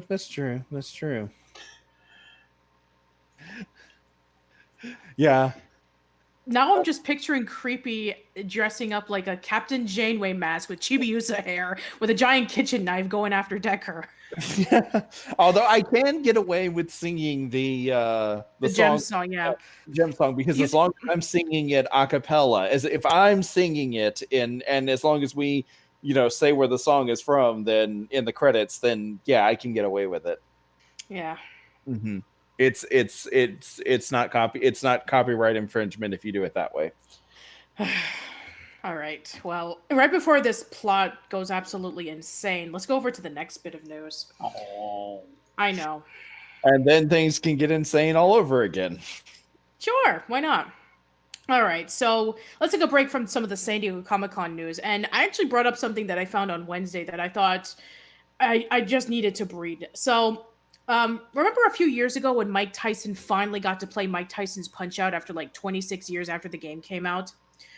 Well, we have Mike Tyson discovering something else regarding about video games that he just found out recently that everybody already knew about like from almost 30 years ago. Okay. So, think about this. Did you know that Balrog from Street Fighter 2, his original name was M. Bison? Which was a reference to Mike Bison, but then when they thought that they would like, Thanks for the subtle reference. Anyway, so they thought that this would probably do a lot of maybe Mike Tyson would sue, or maybe his people would like actually find out about this and do a copyright infringement. So they decided to switch off his name. They decided to give Vega, who's the name of the dictator. They just decided to call him M. Bison. Then Balrog, which was the name of the masked fighter, they decided to call him Vega. And then M. Bison, Mike Bison, they decided to call him Balrog. Yes, it is confusing. And so just now, after almost 30 something plus years, Mike Tyson had just realized that, hey, there's a character in Street Fighter 2 that was based off of him. Wow! What a concept! So I'm going to read this off. Oh, man. I mean, I guess when you're getting pummeled in the head a lot, there's a lot of things you miss. That is a possibility. Real quick, Patricia. Sorry about this. No, go ahead. Motorcycle US dropped $2 and said, "Creepy, you kill someone to the gym song I'm Okay plays." Oh, that'd be great, actually. I mean, it's kind of like something psychotic. It's like you're going through like this emotional crisis, but then you're singing I'm Okay while you kill Decker. That's perfect. Mm-hmm. All right. So here we go. Oh, Lone Dragon says, exciting adventures, fashion and fame. Once you're a creepy girl, you're never the same. Oh, yeah. It's okay. Let's see. In 1991, Street Fighter 2 was released. Now, in 2019, Mike Tyson just heard about Balrog, a character who also boxed and originally had a name that rhymed with Tyson for the very first time. As Event Hubs pointed out, ESPN asked the former heavyweight champion if he knew the story about the character. Tyson replied, "No, I had no idea." ESPN Arda Okel explained how the boxer character Balrog was originally called M. Bison in Japan, with the initial being short of Mike. Apparently, Capcom was concerned about legal liability, and the character's name was changed to Balrog. In the original Japanese version of Street Fighter II, the cage fighter, known as Vega, was called Balrog, and the last boss character, M. Bison, was called Vega. Capcom switched all the names around to mitigate possible legal exposure. Except for Sagat. Sagat gets to keep his name. Yeah. Tyson has heard about M. Bison on his podcast in April and then called the game creators that. When ESPN showed Tyson the Street Fighter 2 Pugget list, he replied, "Holy moly, does he look like me?" In the clip, which can be seen below, Tyson mentioned something about a serious lawsuit. It's unclear if that is a reference to his unhappiness with Punch-Out. After Okel explained the story to Tyson, he asked him if he had seen the character before. "Never in a million years," the former fighter said, adding, "I'm really honored with that impersonation of me." So now in the year 2055, he's going to find out about Power Punch 2 with the character Mark Tyler, which was originally supposed to be Mike Tyson, and that they had to change it because of the same legal issues, and it has references to Don King and his former ex-wife. So get ready for that when that is announced on ESPN. Oh, boy. So yeah, I mean, I can understand that Mike Tyson is not a video gamer, so he probably didn't know this. I mean, we can assume that. But, Street Fighter has become like a massive pop culture phenomenon, so he would have probably seen it at least once. You think someone would have Video gaming is for geeks and losers. Yeah. I mean, you feel like someone, if he didn't know this already, then someone would have informed him of it. And the fact that it's been 30 years? Yeah, just about. Just about, anyway. Yeah, that kind of just makes you think, wow, you are seriously ill-informed. See, part of me is wondering, like, well, in all that time, wouldn't someone have just taken, like, a Balrog poster to him and said, "Hey, could you sign this for me?" And the other side of me is like, well, maybe that person was a little smarter than me and was worried about getting punched by Mike Tyson for doing that. Yeah, and we do know about the Mike Tyson's Punch-Out, where he actually played it a few years ago. That's what we're referring to before I read the article. But Power Punch 2 was actually supposed to be a sequel to Mike Tyson's Punch-Out called Mike Tyson's Intergalactic Power Punch, in which the character was so powerful that mere human beings were no match for him. So he decided to go into space and fight aliens and robots because that was going to be his next those were in his next opponents. But it wasn't done by the same people who created the game, and it was released about a few years later, and nobody liked it. It was like a massive flop, and even still to this day, it's become like pretty obscure. But oh god, Tristan Robertson says Mike Tyson plays Bison. Oh no. Oh boy. But oh man, General Thisrak says the internet personality with the best hair. Best air. Oh boy. But my son hasn't been born. Or daughter. They could be heirs too. Yeah. But I think they meant by, you know, yeah, I'm explaining things. and you broke Decker again. I'm just in an impromptu practice of scat. Just, you know. Ah, okay.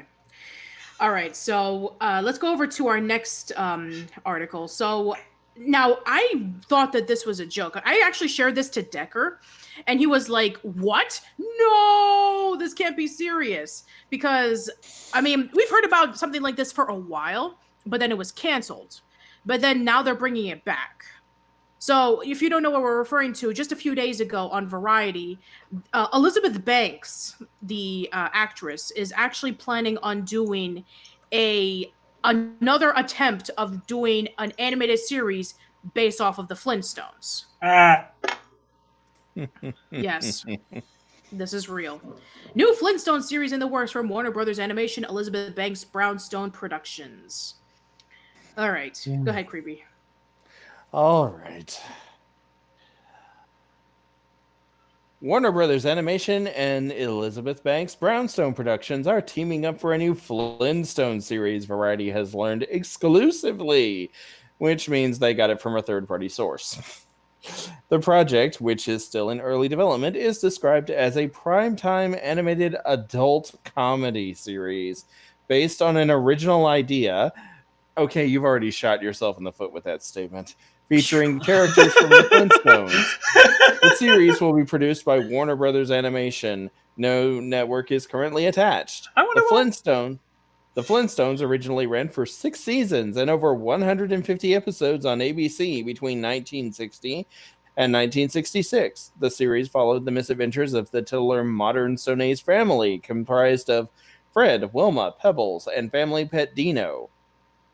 The show also heavily featured the Flintstones' neighbors, the Rubbles, Fred's best friend Barney, Wilma's best friend Betty, and their son Bam Bam. There have been multiple attempts at new versions of the show over the years, including short-lived series like The New Fred and Barney Show and The Pebbles and Bam Bam Show. There have also been several Flintstones TV specials, as well as 2 live-action films. And we all know how much people liked those. What, the TV specials?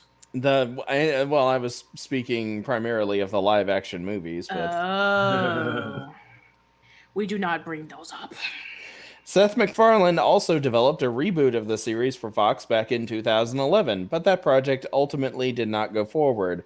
And I think we can all breathe a sigh of relief from that knowledge. Yeah. I think Rebel Taxi even did a video about this a few months ago, or maybe a year ago, discussing about like the 4 attempts of trying to bring back the Flintstones for a more modern audience, and they didn't work out very well. Now, with the exception of the comic that came out a few years ago. Anonymous Bastard says, ha ha ha ha ha, the reboot strike back. And he just gave us the title of the next episode on Live and Wired. Episode Live and Wired, episode 42. Ha ha ha ha ha ha ha, the reboot strike back. Well, maybe not a ha ha ha. I don't think I can fit that. No creepy ha ha ha ha ha. I approve of that. Dang it. We'll make it less ha's. We'll maybe do a ha ha ha as opposed to a ha ha ha ha ha ha ha. Right. 3 ha's. Anyway, where was I? Banks and Brownstone recently re-signed their overall deal with Warner Brothers Television. Banks has been increasingly active as a producer in recent years, setting up multiple projects and pilots across all of the broadcast networks, as well as cable channels and streaming platforms. Variety Exclusive reported in June that Banks is currently developing a series adaptation of the podcast Over My Dead Body for the Warner Media streaming service, which was recently christened HBO Max. Banks is also prepared to release a new film version of Charlie's Angels. Oh, that hurt. Just saying that out loud brings pain to me. Oh, man. Yeah, I actually forgot to bring that up last month because that was when it was first announced. We're getting a new Charlie's Angels because the Charlie's Angels series that only lasted for 8 episodes. I mean, that just shows that people were into Charlie's Angels now, right? Right? Which she wrote, directed, and executive produced in addition to starring as Bosley. Bosley. That assistant to Charlie that follows around with the girls. Yeah. Right. She will also appear in the upcoming FX drama series Mirrors America. Mrs. America. Yeah. Banks and Brownstone are repped by UTA, Untitled Entertainment, and Zephyrin Britterham. Sure. Yeah. Brittingham. So I remember that for a while. I think like around the 70s and 80s were probably like the peak of like a ton of Flintstone spin-off series and TV movies. There was just like it was mentioning before. I'll be right back. I hear Dobby knocking a bunch of shit over. No problem. Go ahead. Yeah, because there was also like a lot of specials and a lot of movies. Flintstones Meet the Frankenstones. There was the I Yabba Dabba Doo when Pebbles and Bam Bam got married. Then there was Holly Rockabye Baby, where that's when they had their kid. They had their 2 kids, I meant. And then finally there was the last movie, TV movie before the live action stuff, where it was a Christmas special and it was featuring a new kid named Rocky, and he was an orphan. And then at the end of the movie, they decided to adopt him as their son. Fred and Wilma, not Pebbles and Bam Bam. Right. There was also the Jetsons meets the Flintstones movie. Yes, yeah, that was part of the Superstars 10. Right, that Hanna-Barbera released. And I remember that there was a lot of Flintstones media, like you said, in that area. But what I think what spawned that was that in the 70s and 80s, the Flintstones had been an animated primetime show. Yes. It was basically the early 60s equivalent to The Simpsons, an animated show aimed at adults and airing in a primetime slot, Yeah, and the fact that they're saying like, oh, we're gonna do a new series of the Flintstones focus on adults, it's like, but that was what it was originally in the 60s. It was a primetime animated series for the adults. It wasn't for kids. Like, it wasn't marketed for kids. It wasn't marketed for kids, but in the, it ran from 1960 to 1966, but during that, there was like a gap of about 10 years, and probably not quite this long, but about 10 years. And then they started showing it again in syndication, but they started showing it to young children. And then they loved it really, and then they loved it so much that they decided to bring it back the Flintstones. Same thing happened with the Jetsons. Right. You remember that the Jetsons started off in the 60s as well, and it was black and white. But then when and it only lasted for like 1 season because it wasn't as successful as the Flintstones. Right. And then when they brought it back on syndication, that was when the Jetsons became hugely popular. The 80s series is actually the revival, not the original. Exactly. A lot of people seem to miss that. But yeah, the Flintstones, when it re-aired in syndication in the 70s and 80s, it was being aired during children's blocks, which, like when the show had first came out, that was like unthinkable. But, like fast forward 15 years and it's like, oh yeah, it's that cartoon show that aired back in the 60s. That's for kids, I guess, or something. Yeah. But then, so they had and all everyone digs up the Winston commercial. Yeah. Yeah. Good, it's good. Cigarette should. Yes. Oh, Lizard's Reviews, I was asking me, what is cirrhosis? Cirrhosis is a condition that happens in the liver when you, which involves him with a lot of drinking. It's basically liver damage. there's a major reason why I don't really drink a lot of alcohol is because both of my grandparents my grandfathers, I meant to say, both of my grandfathers died from cirrhosis. Oh. So Yeah. that's why I choose not to, drink as I'm much. not a heavy drinker either. I drink on occasion, like, celebratory events and so forth. I have, drank before, but it's not like a regular thing for me. And one reason for that is because my grandfather on my father's side was very much an alcoholic, and he didn't directly die from it, but he suffered from complications as a result of drinking for a good 15, 20 years before he finally died. Yeah. Nerdbane says Creepy needs a new webcam, preferably something within this decade. That'd be great. Yeah, absolutely, that'd be fantastic. But, I mean, I've never met any of my grandfathers. One of them died when my mom was 7, and the other one died when my dad was 14. So I never got a chance to meet them because of cirrhosis. So, yeah. Also, Lone Dragon was saying, I feel the pain. I'm this close to renaming the kitten Wreck-It Ralph. And this time he knocked over my Bluetooth mouse and my little box of screwdrivers and stuff for fixing electronics and all of that. Yes, that was just slammed on the floor. I got to figure out where all the little tiny bits go in the little marked slots and all that fun stuff. Yeah. Two things real quick.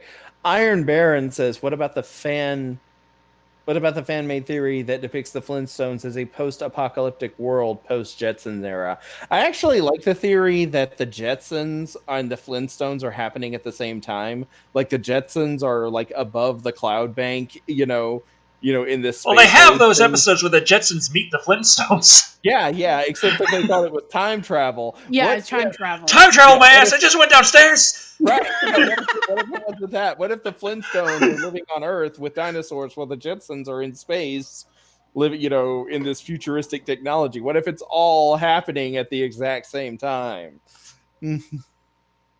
Also, Motorcycle US dropped $5. Who would have a better cartoon series if they create and wrote it Stephen King or Clive Barker? I'm going to go with Clive Barker. I have a feeling that Clive Barker's would have an easier time staying on TV. Mm-hmm. It would be scary. It would be freaky. It would be all kinds of cool. And it also would avoid several topics that would get it very quickly thrown off of prime time. Mm-hmm. Yeah, but what if it was in a streaming service like Shudder? That probably would be a bit more successful if they aired it as opposed to like TV. King could probably do well there. Yeah, but would it be like a horror series, or would Stephen King be trying to make people laugh? Like Stephen King thinks. Is there a difference? Okay, yeah, you may have a valid argument there. Okay. Also, the Live and Wire poll has ended, by the way. Oh, yes, I'm actually going to pull it up right now. Oh, awesome. Yeah. So, here we go. Okay, on the Twitter poll, what what would you offer an alien who escapes from Area 51? So, 34% we have the pizza That's party, a real close poll. Yeah, it is. And nobody wants to offer aliens amnesty. That is sad. But yeah, this is probably one of the closest polls that we've ever gotten. So yeah, 34% was the pizza party. 33% was Netflix and chill with that long-haired creepy guy. 28% would have been a much, much better beer. And then 5% was the amnesty. But yeah, it was very, very close. I like how Kat's saying if they look like any aliens they really like Garrus from Mass Effect, then I'm definitely going to do some Netflix and chill. I just need to know, are there blue alien women? This is important. Very important. It's the most important thing that has come to mind. What is the meaning of life? What is our purpose? Also on Mixer, Marcelo1519 says hi. Hi, Marcelo. Hello. And they also say, now follow English, which I don't know entirely. He's asking you in Spanish. Yes, but I don't know Spanish. What does he say? No habla español. All right. Well, Let's see if I can bring up another article. Well, we're on the topic of Netflix and chill anyway, so we might as well talk about 2 articles involving with Netflix. True. So let's see. Yeah, the first one is the recent announcement about Stranger Things. So they just aired season 3 recently, and now they're actually in the talks of season 4. And the bad news for a lot of Stranger Things fans is that apparently that season 4 is going to be their last season. Dun dun dun dun dun. Well, the 80s only last so long. Yeah. There was Well, I mean, what about what about that 70s show? How long did that show last? Oh, God. 8 or 9 seasons. Hanging out down the streets. We're gonna last for 8 seasons. Not a thing to do but watch us come through the 1970s, or something like that. I don't even know. All right, so do you mind if I take this one? Yeah, go ahead, Creepy. I was gonna give it to you anyway. Oh, okay. Thank you. Stranger Things is arguably Netflix's most popular original TV series. Oh, hold on. Spoilers, by the way. Oh, okay. Yeah. Okay. Right. You have all been warned, and you will all ignore the warning and then complain that you were spoiled.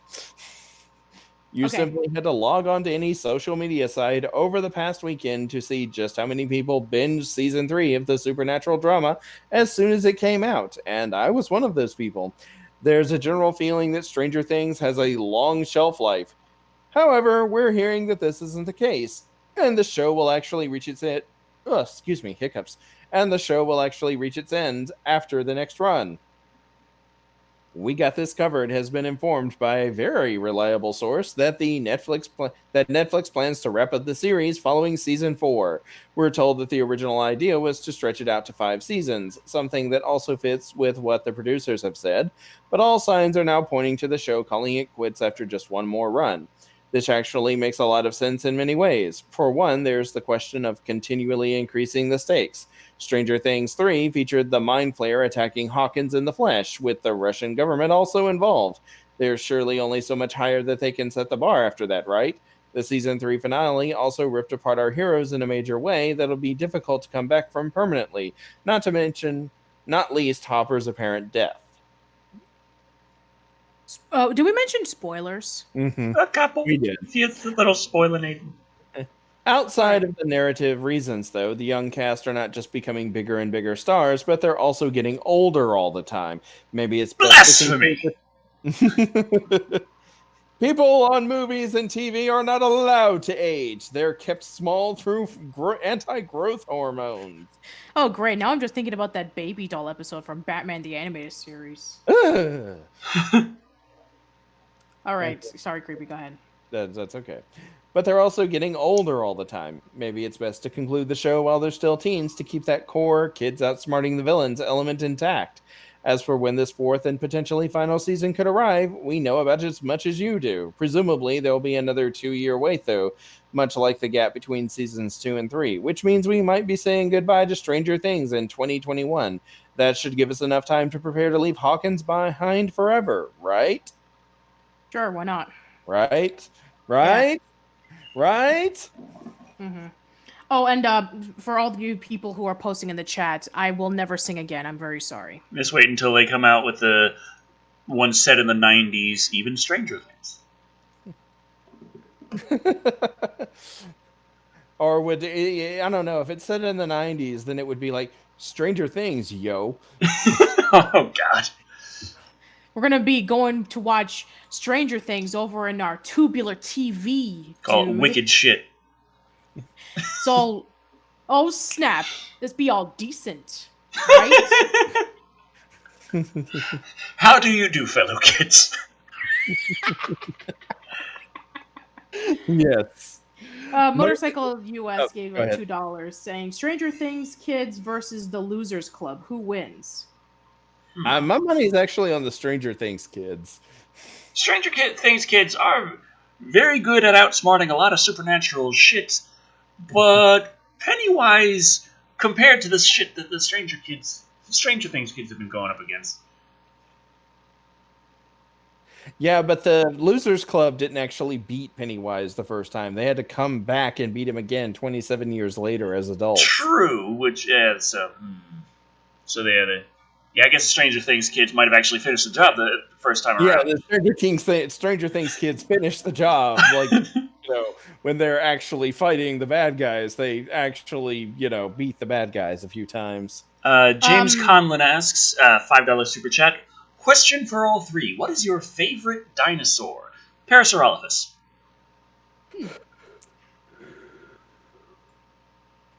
What about you, Creepy? I have a really hard time pronouncing dinosaur names, but what's the name of the little guy who could do kung fu? Jackie Chan. No, the dinosaur. The little dinosaur that can do kung fu. Yeah, it's it had very small arms, but it could jab with them. Huh. I don't know. Is it small or big? Small, very small. I don't know actually. In the chat, please let us know. Yeah. I'll pick a. Well, this isn't technically a dinosaur, but I was going to say pterodactyl. Okay, well. Damn it! You already prefaced that with "it's not technically a dinosaur," removing my ability to jump in and say, "Haha! It's not actually a dinosaur." Fuck. I know. I did that just so I could annoy you. I was waiting for you to say any of the pterodactyls. Genealogy, like the Quetzalcoatl and stuff like that. No, you already said it's not really dinosaur. Mm-hmm. Damn it. Stegosaurus. Decker's taking a... Oh, wait, no, he's already named his. He already named his, yeah. You named yours, right off the bat. You had this answer ahead of time. You knew this question would be asked. It's just, when I was really young, paleontology was one of my passions. So, I always really liked Parasaurolophus. Just the whole thing with the big crest on the head. He looks kind of like a xenomorph. Mm-hmm. A dinosaur that resembles a xenomorph. Yeah, I can believe that you went for that. Except it's an herbivore, so, Yeah. But they're still dangerous, though. Oh, yeah. I wouldn't want to get pissed off a Parasaurolophus. I come across Decker, and he looks like he's got the shit beat out of him. I just look at him, and you got on the wrong side of the Parasaurolophus again, didn't you? Though I'm pretty sure a Pachycephalosaurus would be a little more irritable. Oh, man. Oh. Oh, man. Everybody's saying to me, I prefer Patricia singing over her attempt of 90s slang. Well, if you want to hear more of that, I actually did, well, not me, but I actually wrote Reflection, the podcast play, where I had a character that was in the 90s, and my character's younger self, who was played by James's daughter, Emmy, I had to make her say a lot of 90s slang, and she's like 17. She doesn't even know what this stuff even means. It's I made her say things like, what was it like? I forgot even my own words. Tubular. No, I didn't make her say tubular. I think I made her say oh, really? That's choice. Or yes, I actually made her say that. That's choice. No way, Jose. Mondo Cool. That was another one I made her say. Based off of the original Funimation dub from Dragon Ball Z, where Krillin says Mondo Cool when, Vegeta puts Goku into that incubator thing. Mm-hmm. But yeah, I if you want to hear more of that... He was supposed to be in that for an hour. Then they took a nap, and then they got up, and then Frieza's there, and he's fighting for how many episodes? Goku's still in the fucking pod! Yeah. You gotta love the original Dragon Ball Z run, in which you took 19 episodes for Goku to defeat Frieza, even though Frieza says, you only have 5 minutes until Namek is destroyed. It's we have 19 episodes. This is gonna take a while. Yeah. What I remember best, and you all knew this was coming, what I remember best about the Frieza saga had nothing to do with the fighting. Nope. Having these balls gives me a feeling that resembles joy, I think. I want to caress them. Oh man, you gotta love unintentionally hilarious 90s dub of anime. I don't think that was changed all that much from the original Japanese. That was But actually even then- one line. That was actually one line that was true to form. But even then, I mean, the performance was still kind of like out there. Yeah. And I'm even kicking myself because I said this to myself that I would never do this. But remember 2 years ago when I actually watched one episode of Sailor Moon just so I can get my familiar with myself comparing from the deep dub to the viz dub? I watched 20 more episodes. And the reason why was because I finally at that time I finally marathoned through Supers, and then I saw Sailor Stars in Japanese because the official Viz Media website has them in Japanese. They haven't uploaded the English dub yet, even though that it's already been there. So I decided that I wanted to take a look at the comparisons, to catch myself up because of Sailor Moon Eternal. So I finished that, and then I decided to compare like a few episodes, like scattered. I didn't see I saw a few scattered episodes of Sailor Moon, like some from the Deep Dub, some for the Clover Way, and I regretted every moment of it. My God. Like, just, I mean, not to be fair, like, I have to understand that this was the 90s and, they couldn't, match everything in the original language and such. But, oh man, just hearing the voice acting and the line delivering and the type of... Just the fact that nobody knew when to shut the hell up and let a quiet moment be a quiet moment. I mean, there were some moments in which you can clearly see that there was no talking whatsoever. Mm-hmm. My God. And, I mean, and, what can I say? I mean, like, I watched the Deke dub, and I was like, you gotta be kidding me.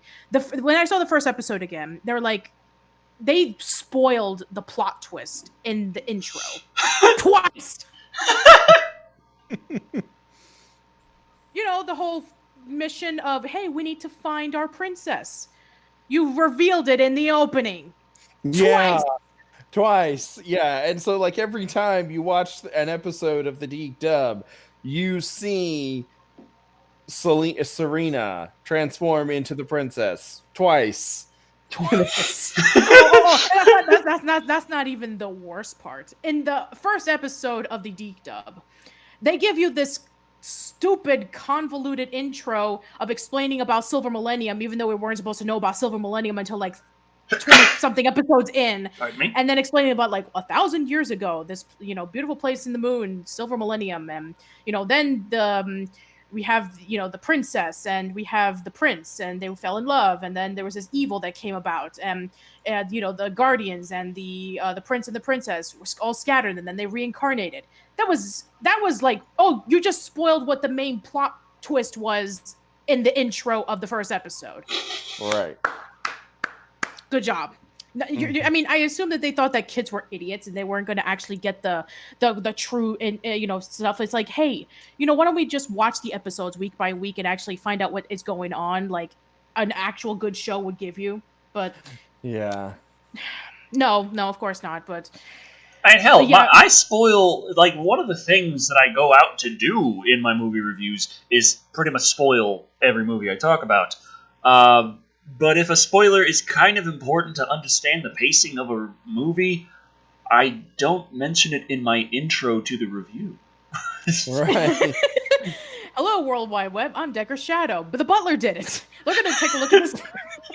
We're going to take a look at the movie today.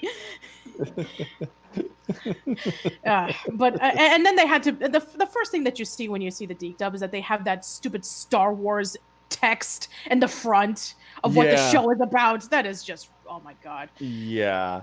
Also, we had. Go ahead. Oh, sorry. Go ahead.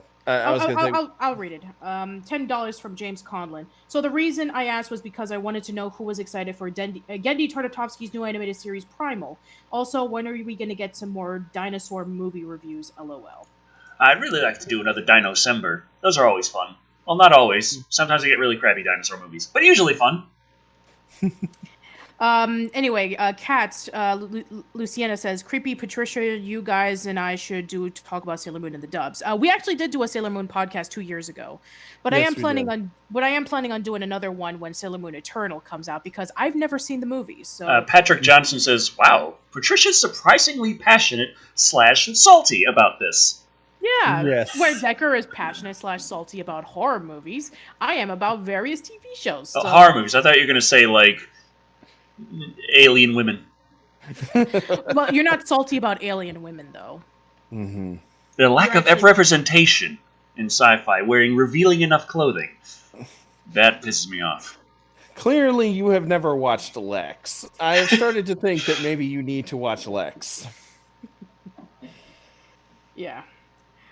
But no, seriously. Bottom line. So, if you are going to reveal like a major plot twist, don't do it in the first episode, and also don't do it in the intro. Just don't. But if you are gonna watch, then again, there's the other aspect of it where, like, I've been watching Dragon Ball. I've watched all of Dragon Ball, and I'm watching Dragon Ball Z with my fiance, and we just got past. Well, technically, we got past we're on the start of the Android shit, pretty much.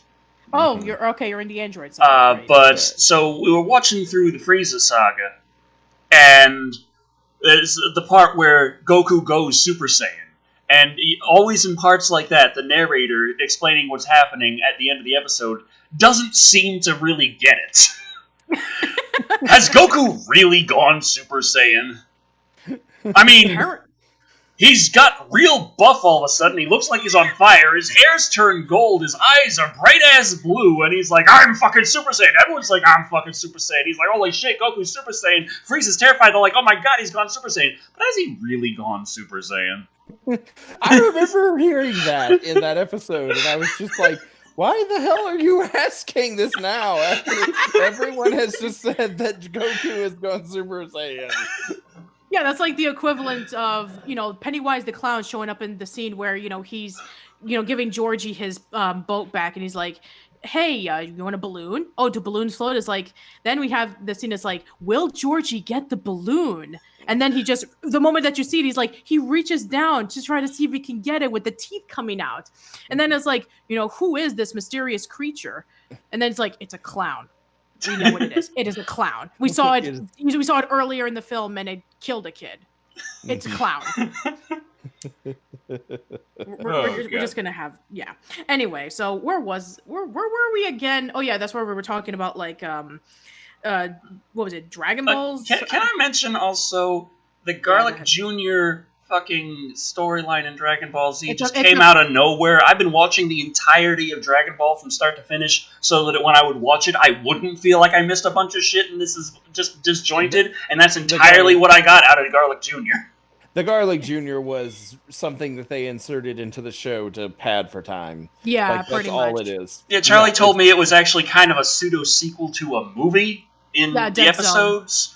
Dead Zone. There was a Dragon Ball movie, and this continued that story, but that means there was shit that I missed anyway, even though I had watched every single episode, and Goku never fucking showed up.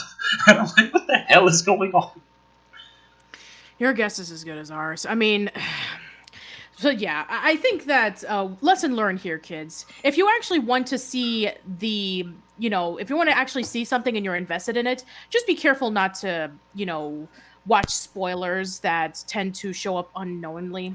I'm also letting TV executives if they ever do this, but I don't think that would be a case as much anymore. To be quite honest, I think that we've gone past that. Oh, and I remember. Android 21 Lola is asking if y'all was Saiyans, what form would y'all have? I think I would fake Super Saiyan 3, but I'd honestly only be level 1 the whole time. I want to try out Super Saiyan 2. I think that the lightning effects would actually look really cool.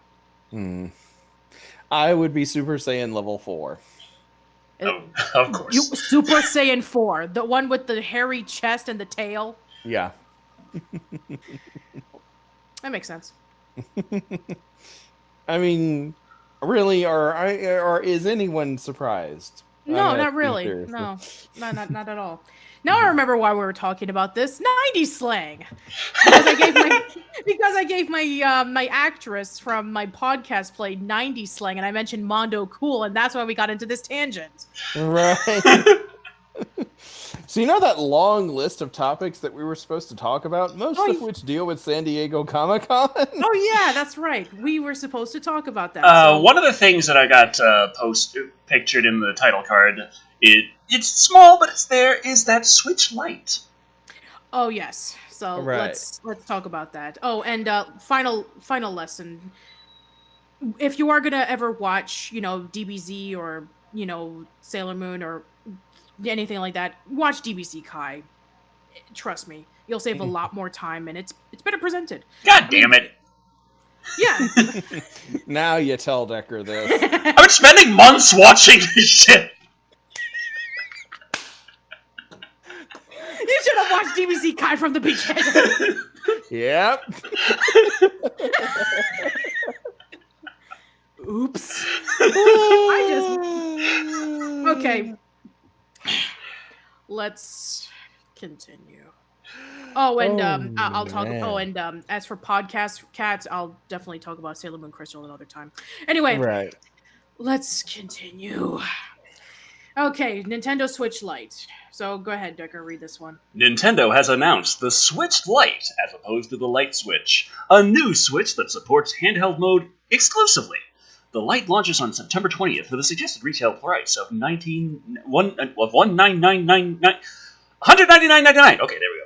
In 3 colors, yellow, gray, and turquoise. The unit is smaller and lighter than the Switch. The Lite has a 5.5-inch touchscreen compared to the Switch's 6.2-inch touchscreen, and the Lite's integrated controls mean there are no detachable Joy-Con controllers. It also lacks the Switch's HD rumble functionality and IR motion camera. The Lite does, however, replace the Switch's left side control buttons with an actual D-pad. Nintendo is also saying the battery life of the Lite lasts longer than the Switch. The company says you can play The Legend of Zelda Breath of the Wild, for example, an hour longer on the Lite. Woo! Woo! Reinforcing the purely handheld nature of the Lite, it does not have a kickstand like the regular Switch, nor does it connect to a TV via video output. Owners can play regular Switch games that support handheld mode. For those that don't, users must wirelessly connect sold separately controllers. Similarly, tabletop mode games on the Lite must be played with Joy-Cons connected to the Lite. Compatibility information will be listed on the back of the game's packaging or in the Nintendo eShop. The Lite shares the local wireless and online capabilities of the Switch, and up to 8 regular Switches and Lites can be linked for multiplayer. Let's see. There's more. At the time of this writing, Nintendo's website says pre-ordering is coming soon, and at launch a carrying case and screen protector will also be available. Alright. So a lot of people were really disappointed about this Nintendo Switch Lite, which I have no idea why Nintendo has always done this. They've always released a more portable, more lighter console for when when their system has been out for a couple of years. They did that for the top loader for the NES. They did that for the SNES Classic. The SNES Lite. They did that for the Nintendo Wii, when they had the top loader kind of thing as well, and they also did that for the Wii U. They made a smaller version of it. They did? I don't think they. Yeah, from what I remember, it was from a long time ago. I didn't really see a lot of them. There was a kind of a smaller version of the Wii U, but not by that small. But yeah, the Nintendo, and also for their handhelds, the same thing. The Game Boy Pocket, the Game Boy Color, the Game Boy Advance SP, the Game Boy Macro, the Nintendo DSi, Nintendo DS Lite, the 3DSi. They've done this so many times. I have no idea why people were complaining about the Nintendo Switch Lite. Well, my whole thing with the Switch Lite is there were a bunch of rumors about it coming out, and I didn't believe them because it didn't really make much sense to me. And to me, there's still, no reason to get a Lite. I have a Nintendo Switch, and if I didn't have a Nintendo Switch, I wouldn't want a Lite, because I like being able to dock it. I like having the Joy-Con controllers. I like having all of the other features. To me, it feels like the Switch Lite is okay if you are in a family unit who's getting another one for someone who is pretty damn sure that they're never going to want to dock it. For that, I can see, save $100. But outside of that situation, I still don't see much use for it. And also there has been announced that they are actually going to be using the processor on the Switch Lite for regular Nintendo Switches moving forward, not in a Switch Pro format, but rather the thing that I did believe was going to happen, based on what evidence was there, that there was going to be a silent revision of the Nintendo Switch, that they would improve some of the internals, but it's not going to be in a major way that's going to actually affect how games play. It's just going to give you better battery life, and it's going to be cheaper for Nintendo to produce. So that's what we're getting. Nintendo Switches sold after a certain point with a certain serial number on them are going to have a more efficient CPU that's going to mean that they have longer lasting battery life. So if you don't have a Nintendo Switch, I'd say that's the one to get, and it's going to cost you $300. Yep. We have two comments that I want to read off. Motorcycle US gave us $2 saying, "Can't use Lite to kill guys, try steal it from me."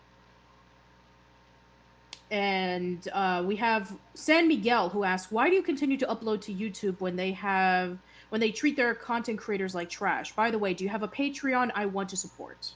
Well, I continue to upload to YouTube because it's where the audience is. YouTube is like the biggest video site on the internet, so even though there's a lot of headaches involved with working with YouTube, and so much of YouTube's stuff just is not... What's the word I'm looking for here? Crendoflic. That's a $2 word. That's his $2 comment. Oh, no. Yeah, that was the previous one. It's a $2 comment.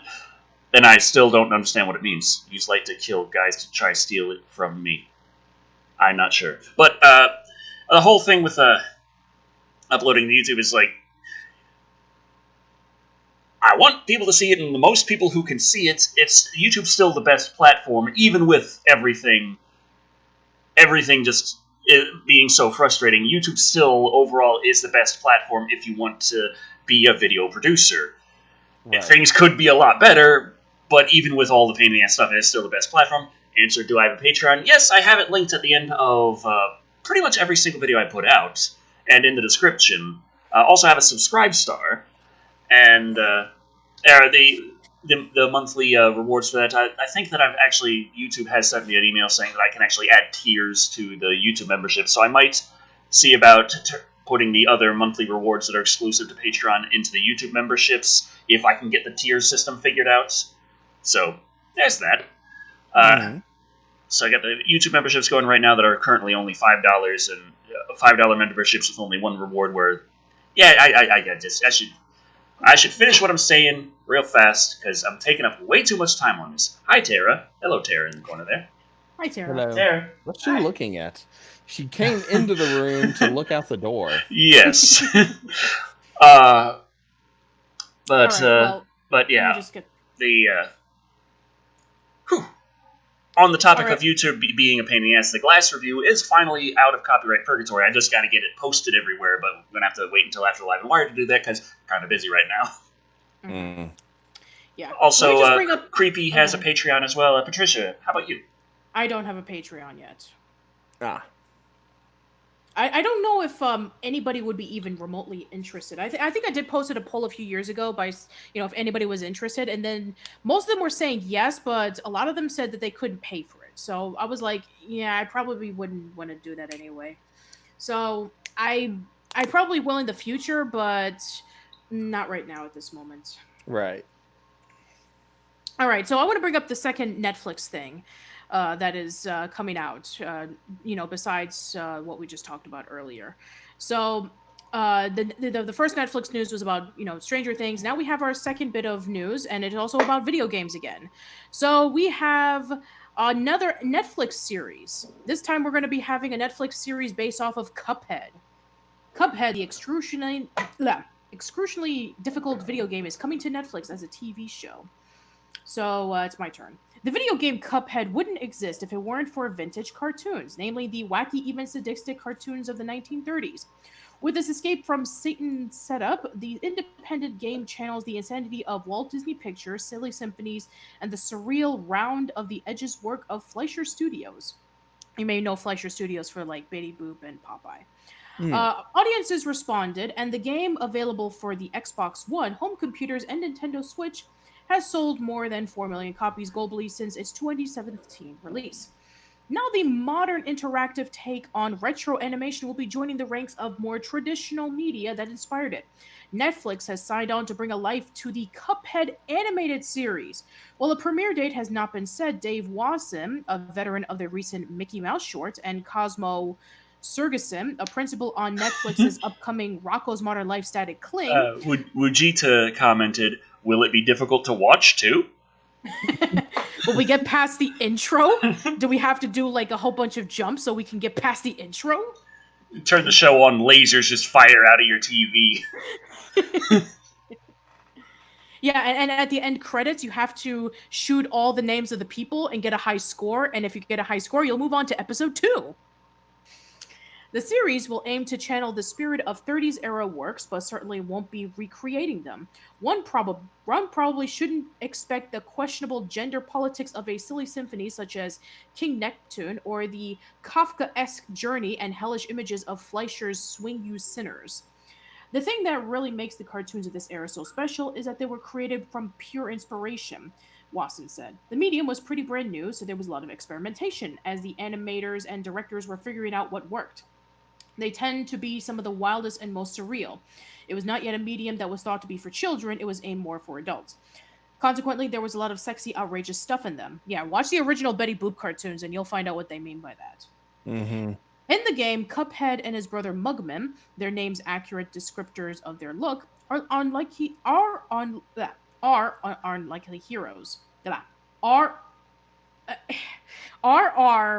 unlikely heroes. That's a mouthful. Who went gambling at the Devil's Casino and lost their souls. To be free of Satan's clutches, they must round up those who owe them horned, furry brute a debt. The original Cuphead, which boasts a big band jazz soundtrack, was envisioned in part as a love letter to the earliest days of hand-drawn animation, where a fluid, so-called rubber hose style lent a constant feeling of motions to the works. Chad Moldenhauer, who with his brother Jared started the small Canadian firm Studio MDHR that developed the game, strove for that same sense of activity.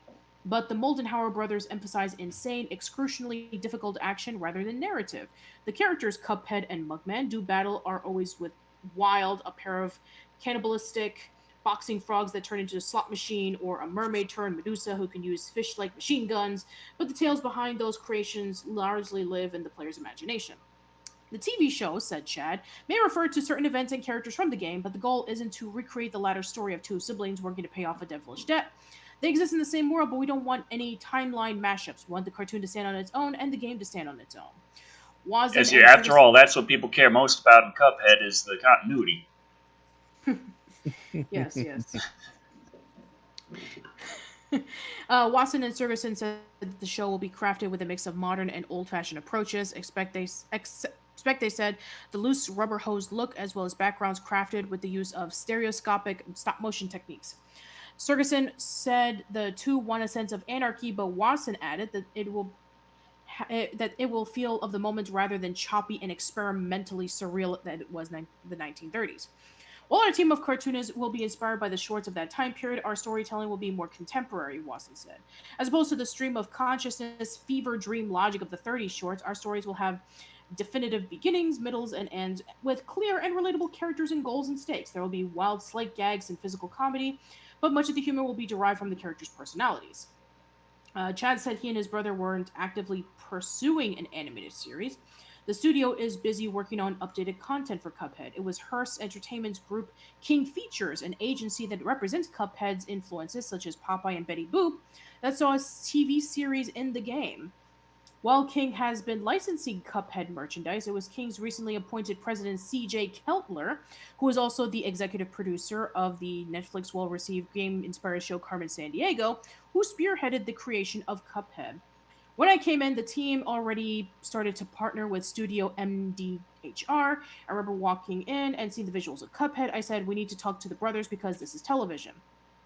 Its throwback look says Kettler is an asset, not something that makes Cuphead feel anachronistic. From my perspective, it's pretty distinctive in the landscape of properties today.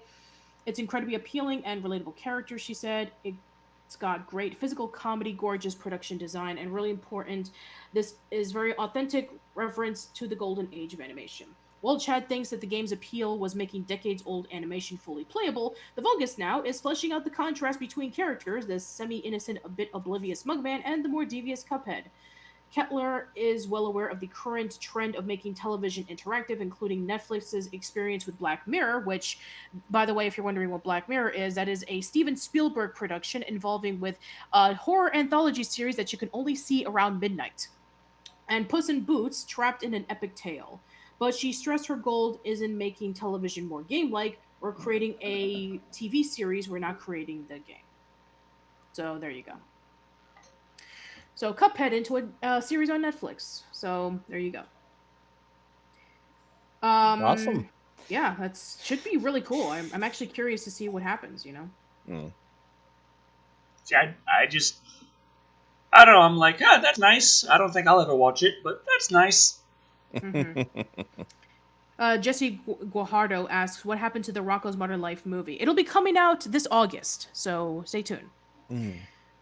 Let's see. I think that in terms of Netflix stuff, I think that should be it. But there are some more, San Diego Comic-Con stuff that we need to go over. I'm sorry for the previous spiel about my nonsense. So, yeah.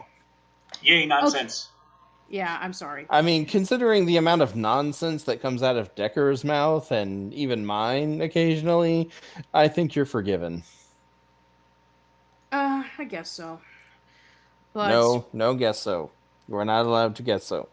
Okay. You will accept my forgiveness. So let's go. Okay, I'll accept your forgiveness. I'm sorry, Senpai. That's better. All right. Let's go over to... Thank you. Now untie me! Find the treasure! You will stay in my torture chamber and you'll like it. Okay, next article. Okay, so this is something that we've talked about for quite a while now. Star Trek Picard, which is the next Star Trek series, but instead it's going to be focusing back on Jean-Luc Picard.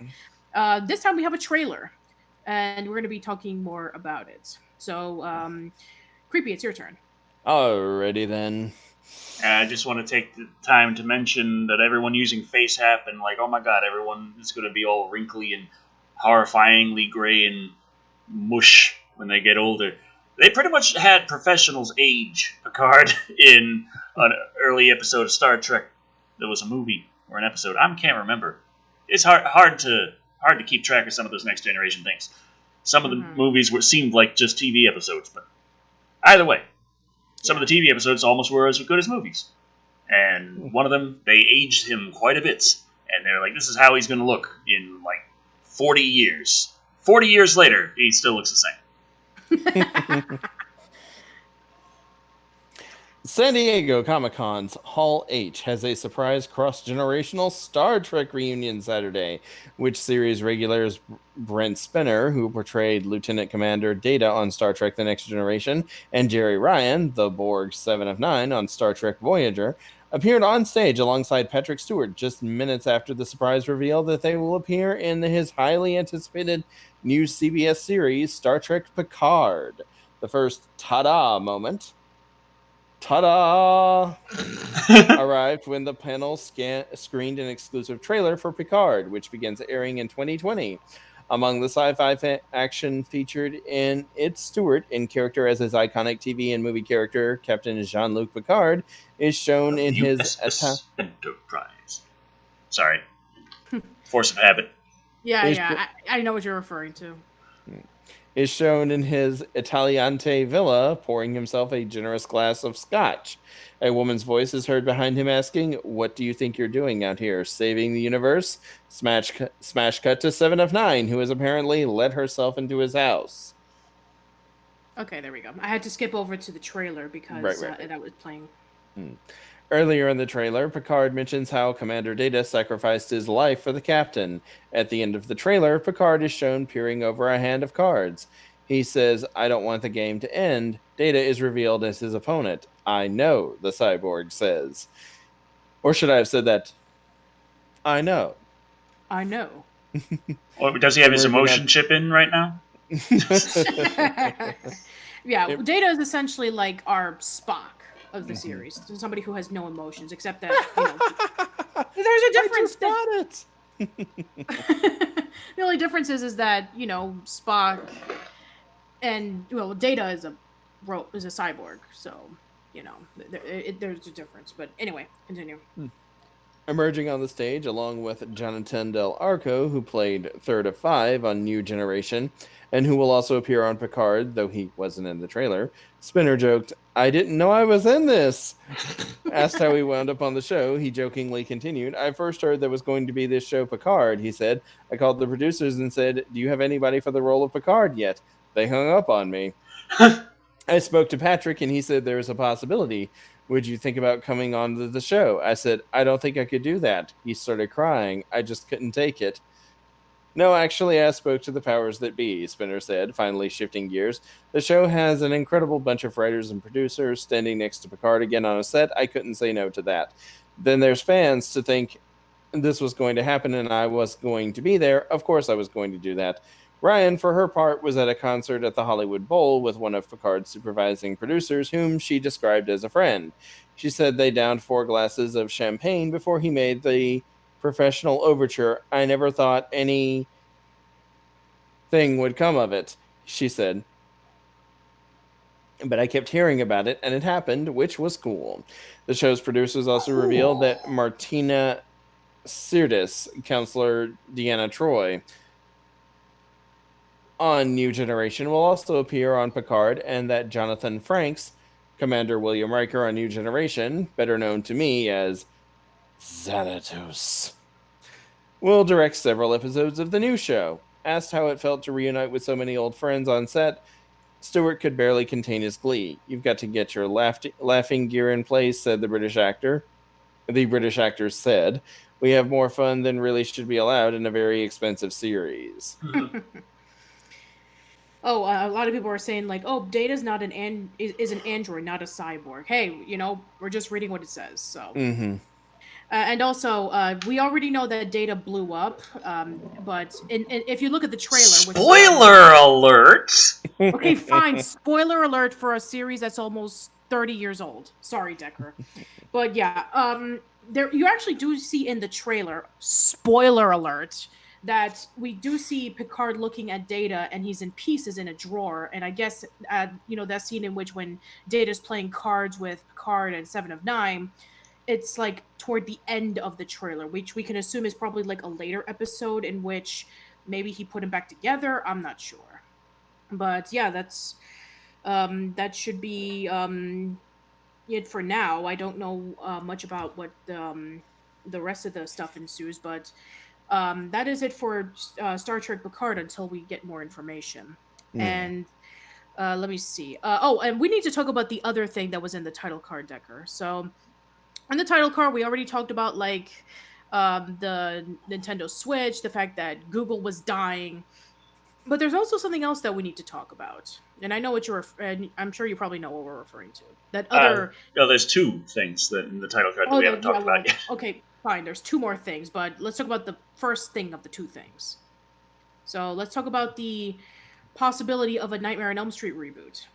Alexandre Aja, I'm not sure, but being eyed to reboot a Nightmare on Elm Street. So go ahead, Decker. It's your turn. All right.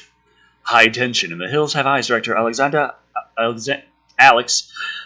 New alligators attack during a hurricane flick crawl hit theaters today, and already we have a rumor, that Alex is on the running to reboot Wes Craven's A Nightmare on Elm Street for the big screen. We have Mike Tyson on the show. This is just a rumor at the time, but we will make sure to keep track of this news and pass along word as we hear it. The last time we saw Freddy at the and Pals on the big screen was Samuel Bayer's 2010 remake starring Jackie Earle Haley as Freddy Krueger and Rooney Mara as Nancy Holbrook. The remake sported this rundown. Teenagers Nancy, Quentin, Chris, Jesse, and Dean are all neighborhood friends who begin having the same dream of a horribly disfigured man who wears a tattered sweater and glove made of knives. This man, Freddy Krueger, Jack Earle Haley, terrorizes them in their dreams, and their only escape is to wake up. But when one of their number dies violently, the friends realize that what happens in the dream world is real, and the only way to stay alive is to stay awake. Bayer directed Nightmare on Elm Street 2010 from a screenplay by Wesley Strick and Eric Heiserer. Based on characters created by Wes Craven, Michael Bay produced the remake with Andrew Form and Brad Fuller. Jack Earle Haley and Rooney Mara's co-stars included Kyle Gallner, Katie Cassidy, Thomas Dekker, and Kellen Lutz. New Line Cinema unleashed the updated Nightmare into theaters way back on April 30th, 2010. So, it's great. That's we already knew that, but they just didn't have enough to cover the actual news, so... Yeah, I mean, it was just announced a week ago. So they just kind of like, by the way, here's something else we do know about. It's a thing. It might be happening. Also, if the plot of this movie sounds familiar, it's because you've already seen it. Just a couple of times. Yeah. Oh, Daniel DB631 says, "Yay! Homestar Runner reads the article." No, I think if it was Homestar Runner, it would be a little bit more emphasizing on the crazy speech and the lisp. Motorcycle US dropped $2 saying, Decker, I did a super chat that explained, and I scrolled up, and his other super chat that explained was because I said the light was flimsy. I don't remember, did I say the light was flimsy? Yeah, I think you did. I think you did. Am I just crazy, and I don't know what I said 1 second ago? Yes. Yeah.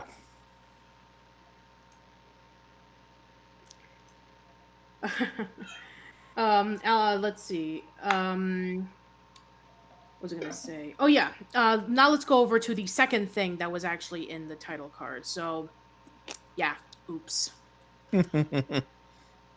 So let me. The thing that was in the title card, and then that other thing that was in the title card. The thing that we forgot that was in the title card, and then the other thing that we forgot that was in the title card. I told you it was subtle. Yeah. I'm trying to find it though. Let me see if I can. Let's see, which page was it on?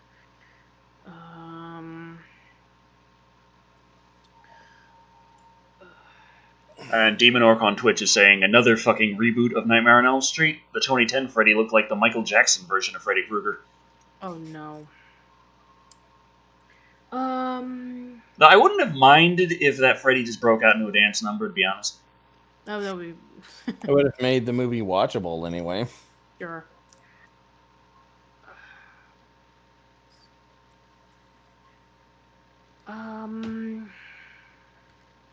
Hey guys, it's not just me. Oh, I think I found it. Hold on. Ah, damn it! It's still just me. It's still just. Okay. I think it's this one. If I'm correct. The other movie that we've been talking about for a while. Was that it, Dicker? I can't remember. Oh. You're asking Decker to remember. Let's not forget. Oh yeah, I forgot. Okay. So another thing that was revealed in San Diego Comic-Con.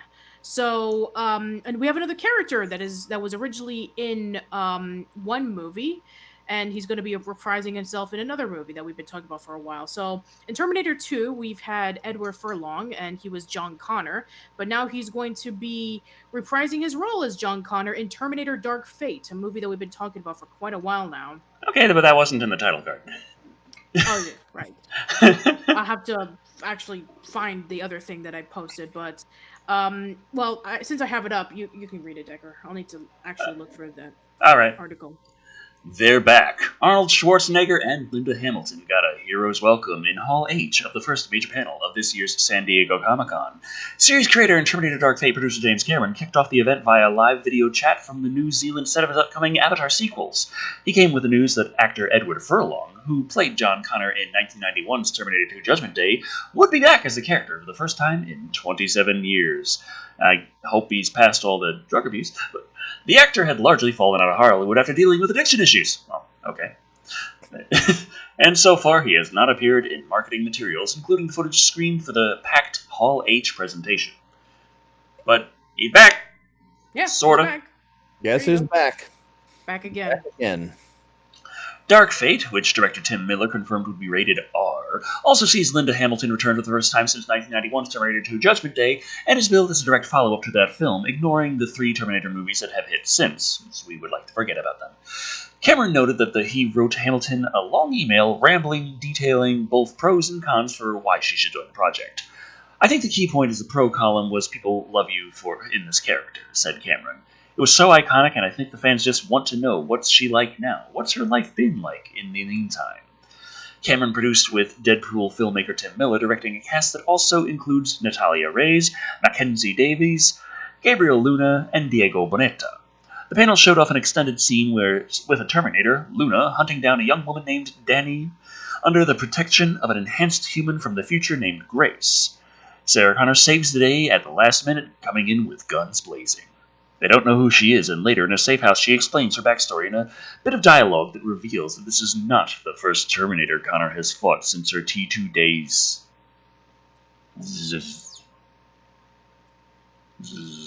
Okay.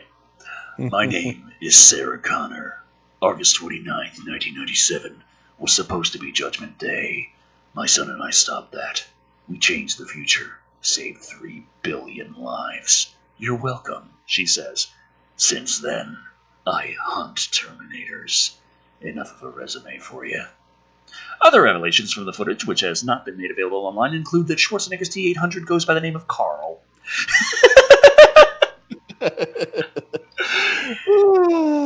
He appears to be fitting into human society, living in a cabin and even owning a dog. Sarah Connor is even suspicious of him, saying, I'm never going to fucking call you Carl, and later telling him, when this is all over, I'm going to kill you. She seems nice. Though Terminator Annihilation and Terminator Genisys were rated PG-13, Miller said that Dark Fate will be R-rated because the fans demanded it. But there were discussions about it being PG-13, because fuck the fans. I had a whole other plan in case it didn't go R. The thing is, the DNA of Terminator is an R-rated fucking movie, said Miller, who added part of the plan just included shooting lots of takes of Hamilton saying the F-word. Miller teased that the crux of the film deals with the consequences of Sarah Connor's T2 choice to try to destroy Cyberdyne and thus prevent Judgment Day. In the Terminator universe, there's only one timeline. If you change something in the past, the time waves move forward and changes the future, Miller noted. Hamilton spoke about training hard to go back into the action franchise shape. I worked really hard to get a good year, diet, and all that sort of good, get trim and get as far into character as I could physically, said Hamilton, but one day I woke up and I go, you know what? I can no longer worry about trying to be what I was because I am so much more than I was. 1984's The Terminator launched the career of Cameron, who would go on to become one of the biggest filmmakers in the world with films such as Titanic and Avatar, in addition to Judgment Day. Films that followed included non-Cameron movies such as Terminator 3 Rise of the Machines, Terminator Salvation, and Terminator Genisys. A TV series, Terminator The Sarah Connor Chronicles, ran from 2008 to 2009. A running joke at the panel, which featured plenty of F-bombs, was that Miller would say the word at least 5 times. Schwarzenegger collected $20 from co-star Lunar, who lost his bet that Miller would keep it under 5. Tim loves talking about it. I love doing it, Schwarzenegger said, who added a joke about keeping the $20, considering how well the economy is doing under President Donald Trump. Terminator Dark Fate opens November 1st from Paramount and Skydance. All right, I actually did find the article, so sorry about that, everybody. So yeah, the last thing that we can talk about in this. Also, Nico Lord dropped $2 in Super Chat saying, "Hey DCNP, I heart y'all so much. Keep slaying." Thank you very much. Thank you. Hello. All right, I found it now. I'm sorry about that. Okay, so so you remember? It's just like articles, like reading that, and then it's like, and it ends on a politics joke. Yay. I thought we were going to do that for the YouTube stuff, but no, we're doing it for the movie stuff too. Isn't it so nice? Anyway, but I actually did find it. So you remember a few months ago when we read the article about how they were going to do a movie based off of the Russian experiment? Well, now we're going to have a movie based off of something else that came from the internet. So we have... No, we wish so. Okay, so we have Orion Pictures, who's going to be doing a movie based off of the Momo Challenge. Yes. Orion Pictures is going to be doing a movie based off of the Momo Challenge. I can't look at this. Well, funny thing is, it actually looks less freaky if you see what the whole Momo actually looks like the entire figure. I don't think I care. All right, well, it's my turn to read this one. I don't Momo... need that in my life. Well, at least we're not talking about Child's Play anymore, creepy. That's true. Momo is getting her own movie. That's right, the viral hoax that inspired by a sculpture by Japanese artist Keisuke Aiso is getting its own film. Deadline exclusively revealed that news that Orion Pictures is partnering with Vertical Entertainment and producer Taka Ishide to develop a film based off of the viral hoax called Momo's Challenge.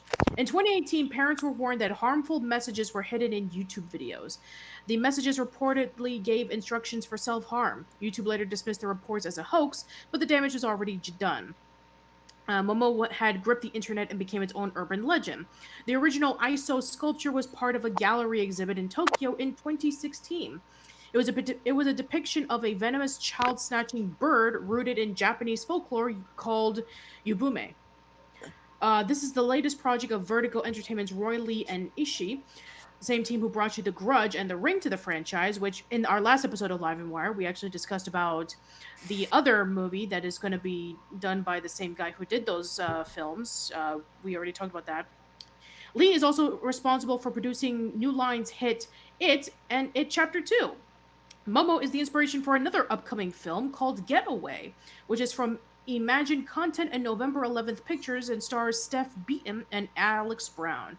How do you feel about the film based off of internet urban legends? Leave us a comment down below, blah, blah, blah, blah. So, yay, we have another film based off of internet lore. Yay. Hooray. Will Last Name Guy says their favorite thing, I presume to come out of the internet, is the Clorox Challenge. I can't wait to see a movie based off of that. And then we're going to have a movie based off It'll be a short story. Yeah, we're going to have a movie based off of the Cinnamon Challenge. We're going to have a movie based off of the Ice Bucket Challenge. We're going to have a movie based off of the I can't wait for the Tide Pod horror movie. Yes. I want to see... Today they're eating Tide Pods. Tomorrow they're making your fast food. I want to see a movie based off of Markiplier combining the Ice Bucket Challenge with the Jalapeno Challenge, where he sat in a bathtub full of ice water while eating jalapenos. That poor man. Markiplier, why do you do this to yourself? He abuses himself for our entertainment. And he kept making these... I can only describe them not as sounds, but noises. Like there was a point where his painful screams... I think Markiplier's just listened too much to people who keep telling him that it's not real work unless he suffers. No, seriously, it got to a point where he started screaming, and it sounded more than just a little bit orgasmic. Like that line was crossed where you couldn't tell if he was in pain or if he was enjoying himself. Or possibly when they get around to rebooting Jackass, he could lead it. And then we'll have another Jackass movie. Don't bring up Jackass. They'll hear it, they'll say people want it, and then we'll get another movie, and then that happens on these shows. Shit. Yeah. It does, doesn't it? It does happen. Every time that we joke about something, or every time our viewers joke about something, it ends up it ends up becoming a movie or a series or a play or a something. What if there is just a load of hot blue alien women in Area 51?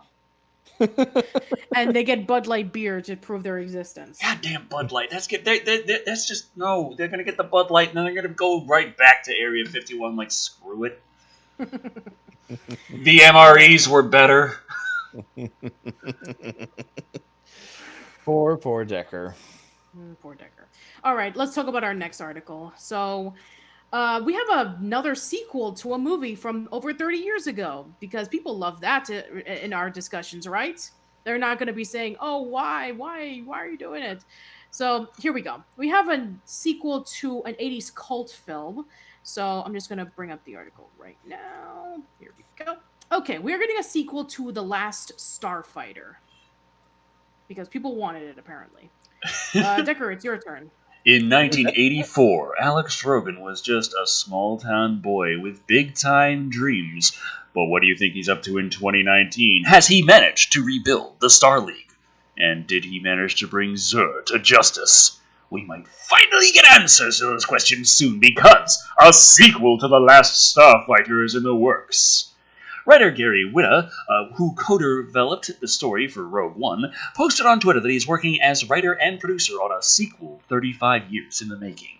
Whitta and Jonathan Boytel, the writer and creator of The Last Starfighter, have been working on a follow-up to the sci-fi classic.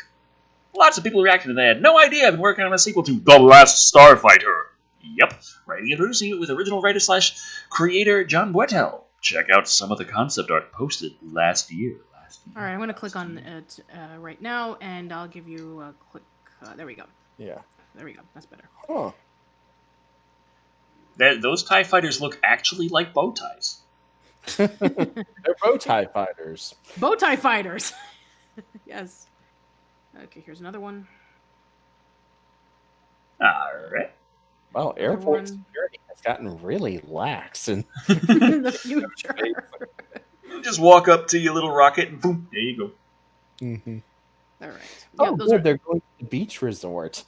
Okay, those are the pictures right there. Last year, Whitta shared concept art done by Rogue One's Matt Alsop for the movie, which features some gorgeous renderings of the film's ships and space docks. Okay, probably shouldn't show you this so early, but here's a little something I've been tinkering with my co-writer, Jonathan Boytel. You might recognize the ships, thanks to the amazing Matt Alsop, lead concept artist on Rogue One, for creating these images for us. People seemed excited by the first tweet, so here's a tiny bit more of Matt's concept art. Can't show anything more after this. It's all too spoilery. Okay, so I'll click it again. Okay. Okay, here we go.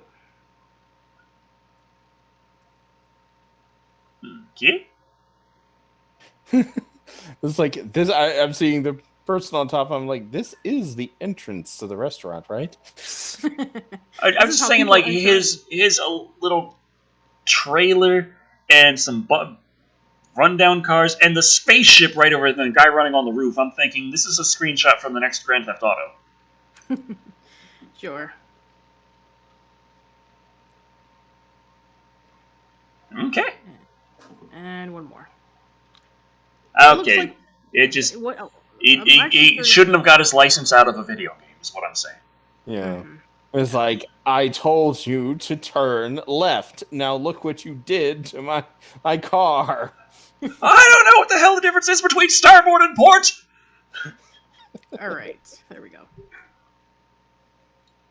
Some speculated these renderings meant a sequel to the film. The film's ending was practically begging for a follow-up, considering the state of the frontier, Zur's escape, and Alex's younger brother Louis beginning his own training. Whitta has cleared up any confusion by confirming a sequel is under development, and you've not seen the last of it. Yeah.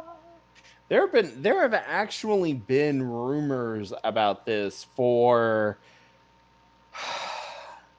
I want to say that rumors started in 95, like in the mid-90s. Like, there were a couple of whispers, but no one really took them, like, super serious or anything. They were just like, yeah, right, like, anyone's going to make a sequel of that. And so, you know, they just, every now and then you would hear a whisper or two about, hey, Last Starfighter sequel or something, you know? And... you know, it's you know, again, you know, the longer it went, the less and less likely it seemed like there would ever be a sequel to the movie. And now, well, 30 years and 35 years later, we're getting a sequel to this. Yeah, Finally. exactly. This actually does kind of sound familiar, don't you think? About a sci-fi film from the 80s, and then 30-something years later, we get a sequel that people were really disappointed by. I should have had a poll for what cult movie from decades ago just suddenly get a random sequel.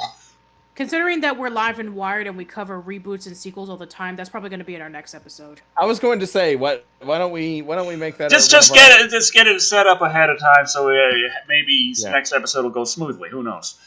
Right. Like next episode we can do that as a Twitter poll. What cult film from the 80s should get a sequel? Oh, excuse me. Sorry. You okay? Phantom of the Paradise. That's 70s. That was 70s. You know. Yeah, that's 70s. Still, I know it doesn't make sense. It ends very definitively, but fuck it. Just put another one out there. Sure. A movie having an actual ending has never stopped Hollywood from pumping at a sequel. Look at the Friday the 13th franchise. You've got a point. All right, let's bring up a few more articles. So I'm going to take a look at this one. Just a few more, and then we're done. Okay. I brought up earlier about video game movies and how I felt that Doom Annihilation was a bit of a disappointment and that it was going in the right direction. And I brought up Detective Pikachu. And there's a reason why. Because Detective Pikachu is very close to becoming the top grossing video game movie ever. So it's my turn to read this one. It's impossible. The Super Mario Brothers live-action movie has been surpassed. It was surpassed a long time ago, creepy. Well, yeah, I know that. Since the 1990s, the joke has been about that video game movies are destined to be bad. Mortal Kombat, Super Mario Bros., Prince of Persia: Sands of Time almost always are met. The original Mortal Kombat movie was actually pretty good. It's the sequel that was trash. Right. Yeah, Now the Double Dragon movie, on the other hand. Yeah, that was awful, I admit. Almost always are met with terrible reviews and an outcry from video game fans. But Pokemon's Detective Pikachu had proved that, at the very least, those movies could be profitable. After pulling in another $300,000 domestically and about $30,000 overseas from Netherlands, Romania, and Norway this past week, thank you, Europe, Detective Pikachu has pushed its lifetime earnings to $429.5 million. That's just $4.2 million behind the top-grossing video game film ever, Warcraft. However, it'll be a miracle for Detective Pikachu to actually pull off the feat of topping Warcraft. It's Pokemon. It's going to do it. Pokemon is getting a new generation in a couple of months. That's going to boost up the visibility and demand for Detective Pikachu to be selling on DVDs and Blu-rays around the same time. Just saying. Yeah, just saying. While Detective Pikachu enjoyed a healthy domestic run with $143.5 million in domestic earnings, it doesn't have the foreign legs Warcraft had, as the latter film made $386.3 million overseas compared to Pikachu's $286 million. And with Pikachu's run topping off around 10 weeks in foreign markets, it doesn't have the lasting power that Warcraft carried through its 22-week run. So if Detective Pikachu is able to pull this off, it'll have to be in the States. Which, again, is unlikely, ever since its $54.4 million opening weekend, Detective Pikachu's weekly earnings had dropped at an average of 50% each weekend. I mean, can you blame it? I mean, it was competing against Endgame, and everybody was saying, oh man, we need to get Endgame above as the #1 highest grossing film before Avatar, because we need to remove Avatar from that. So, I don't blame it. And June 14th, its theater count dropped 1,177 to just 984 theaters. And just last weekend, it had dropped all the way down to 247 theaters. Still, despite completing its 10th week in theaters, the per-theater average has remained high between 1,600 and 2,300, which has fueled its surprising continued success. It wasn't until Detective Pikachu's 7th week in the theaters that it dipped below the $2 million mark, and this past week, it still has legs in the 207 theaters showing. But with some healthy competition from The Lion King going after a similar demographic with its upcoming weekend, it is likely that Detective Pikachu has met its end. While $4.2 million doesn't seem a lot to catch Warcraft, the Pokemon film hasn't even made half of that over much the past 3 weeks. It'll likely have to settle for the silver medal in one of cinema's most dubious categories. So, yeah. All right, so let me just close this off. So I'm thinking that, just like what Decker said, I'm thinking that it will eventually do much better when it reaches like on Blu-ray and DVD, and when it's on demand, that people will be watching it, and that's when more of the earnings will be coming in, and probably take control of that spot. I'm wondering, is it going to come out on 4K ultra high definition? Yes, we need to see the details of Pikachu's fur so close. And we need to see Psyduck and Mr. Mime's creepy face in just beautiful 4K detail at 60 frames per second. I'm going to be taking that movie based on a Nintendo property on a format owned by Sony and playing it in my Xbox.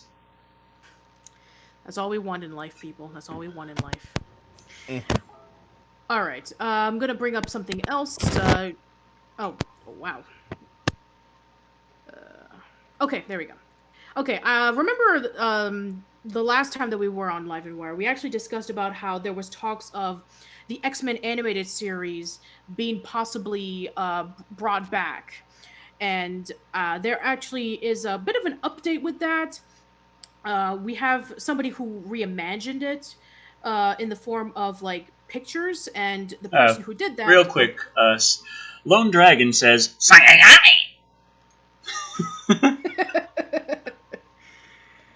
Yes. Thank you for that. That's all we needed, Techner. Anyway, so the X-Men animated series was actually reimagined by Voltron showrunner. Oh, I don't care. Turn it off. There we go. But you can stream free full episodes. You want to get this live stream copyrighted? Yes. No. Okay. So I have to stop it, even though it's tempting to see the episode of Big Brother, because we all wanted to see Big Brother on Live and Wired. Anyway, X-Men animated series reimagined by Voltron Legendary Defender showrunner. So, go ahead, Creepy, it's your turn. Creepy, your sound is not coming through. Uh-oh. We're almost done with the show, and now Creepy is going through his technical errors. Oh, grief. Can anyone hear me? Hello? You're breaking up a little bit, but... Okay. Okay, now you seem to be fine. Yeah, you're fine now. Okay. Joaquim Dos Santos is a known director and producer of animation. He worked on Justice League Unlimited and Avatar: The Last Airbender. Good. Okay, you broke out again. Oh, yep. I can't hear you now, Creepy. Try resetting your microphone.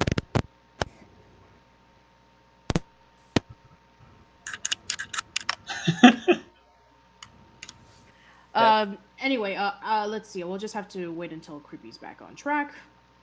Testing. There you are. Okay. Okay. Go ahead. Third time's a charm. Maybe.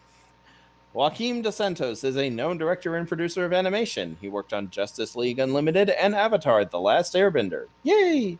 He went on to executive produce The Legend of Korra and Voltron, Legendary Defender. Up next, he'll direct the sequel to Spider-Man Into the Spider-Verse. Dos Santos posted some art to Twitter in which he tackled a different set of Marvel characters. He imagined a scene in what could have been taken from a new X-Men animated series. The artwork shows Forge lining up a sniper shot while Jubilee watches. Okay. Yeah, you just shoot him in the head. I don't care. Dos Santos tweets, Forge takes aim, Jubilee looks on in shock. Take a look below.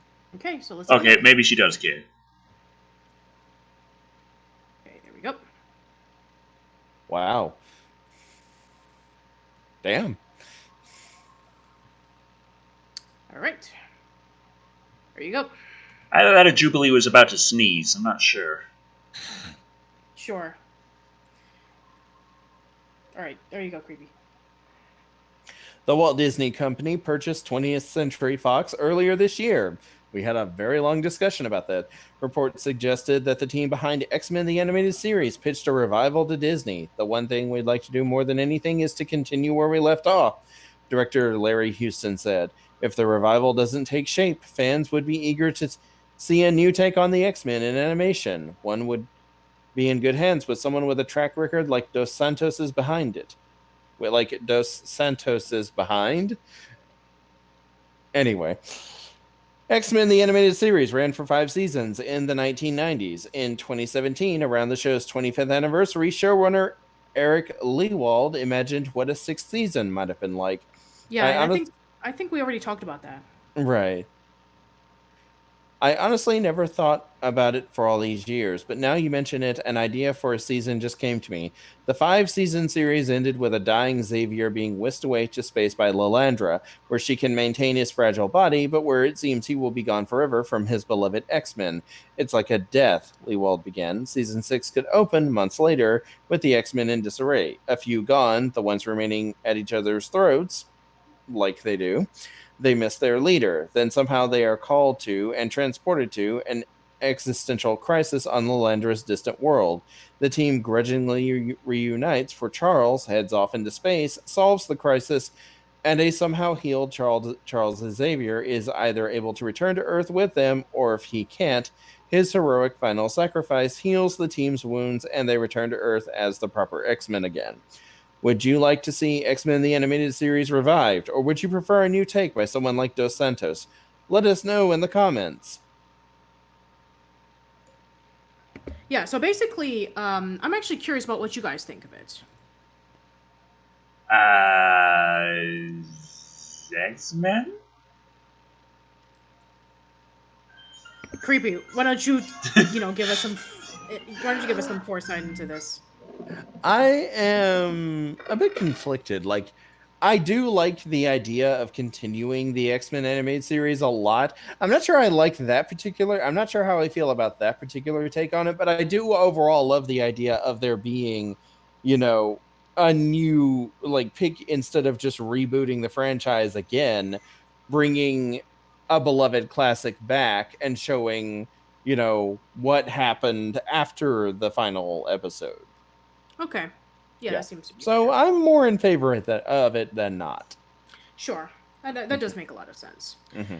All right. I have one more article to bring up. So I actually wanted to discuss about 2 articles, but we're running out of time anyway, so I'm just going to have to leave it to one.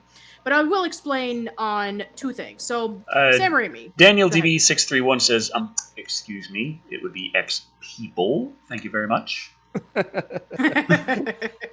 That was actually something in Marvel at one point where in an alternate future they were called X-People. Yeah. Anyway, so Sam Raimi was recently interviewed by, I believe it was Bloody Disgusting, where he was talking about that he was never going to do a sequel to Ride Me to Hell, but he is thinking about doing a sequel to Ride Me Out of Hell? Ride Me Out of Hell. Or, whether you want to go to it or out of it, I mean, that's up to you. Maybe the whole movie is about Round Trip to Hell. Sure. That could be in a movie. So, yeah, he was talking about he never plans on doing a sequel to that, but he does want to do a sequel based off of Evil Dead with Bruce Campbell. So, yeah, even though that's been talked about for so many years, they're saying oh, now we're finally going to do it. So, all right, Decker, this will be yours this time. Sam Raimi hasn't made a movie since 2013's misbegotten Oz the Great and Powerful. It's time for the director of such classics as Evil Dead 2, Army of Darkness, Darkman, A Simple Plan, Spider-Man 2, and Drag Me to Hell to make a comeback, don't you think? Speaking to Bloody Disgusting, Raimi revealed that the discussion... I like how they mentioned Evil Dead 2 and Army of Darkness, but not the Evil Dead. Speaking of Bloody Disgusting, Raimi revealed that discussions are happening about a brand new Evil Dead movie. The purported sequel would star Bruce Campbell and take place in what Raimi describes as the original Evil Dead line. I'd love to make another one. I don't think TV is in its future, but we're talking about Bruce, Rob, Tapert, and myself.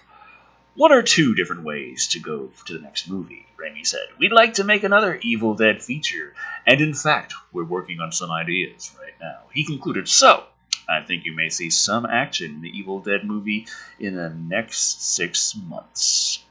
Fede Alvarez directed a decent enough remake of Evil Dead back in 2013, but having Raimi back in the Dead franchise would be, quite frankly, a dream scenario for cinephiles.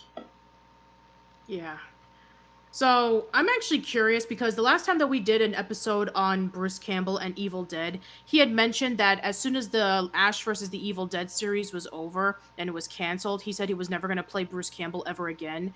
And now we have him in an Evil Dead video game. He's back on Ripley's Believe It or Not, and now he's going to come back as Ash in this Evil Dead. So I wonder what made him decide to do it.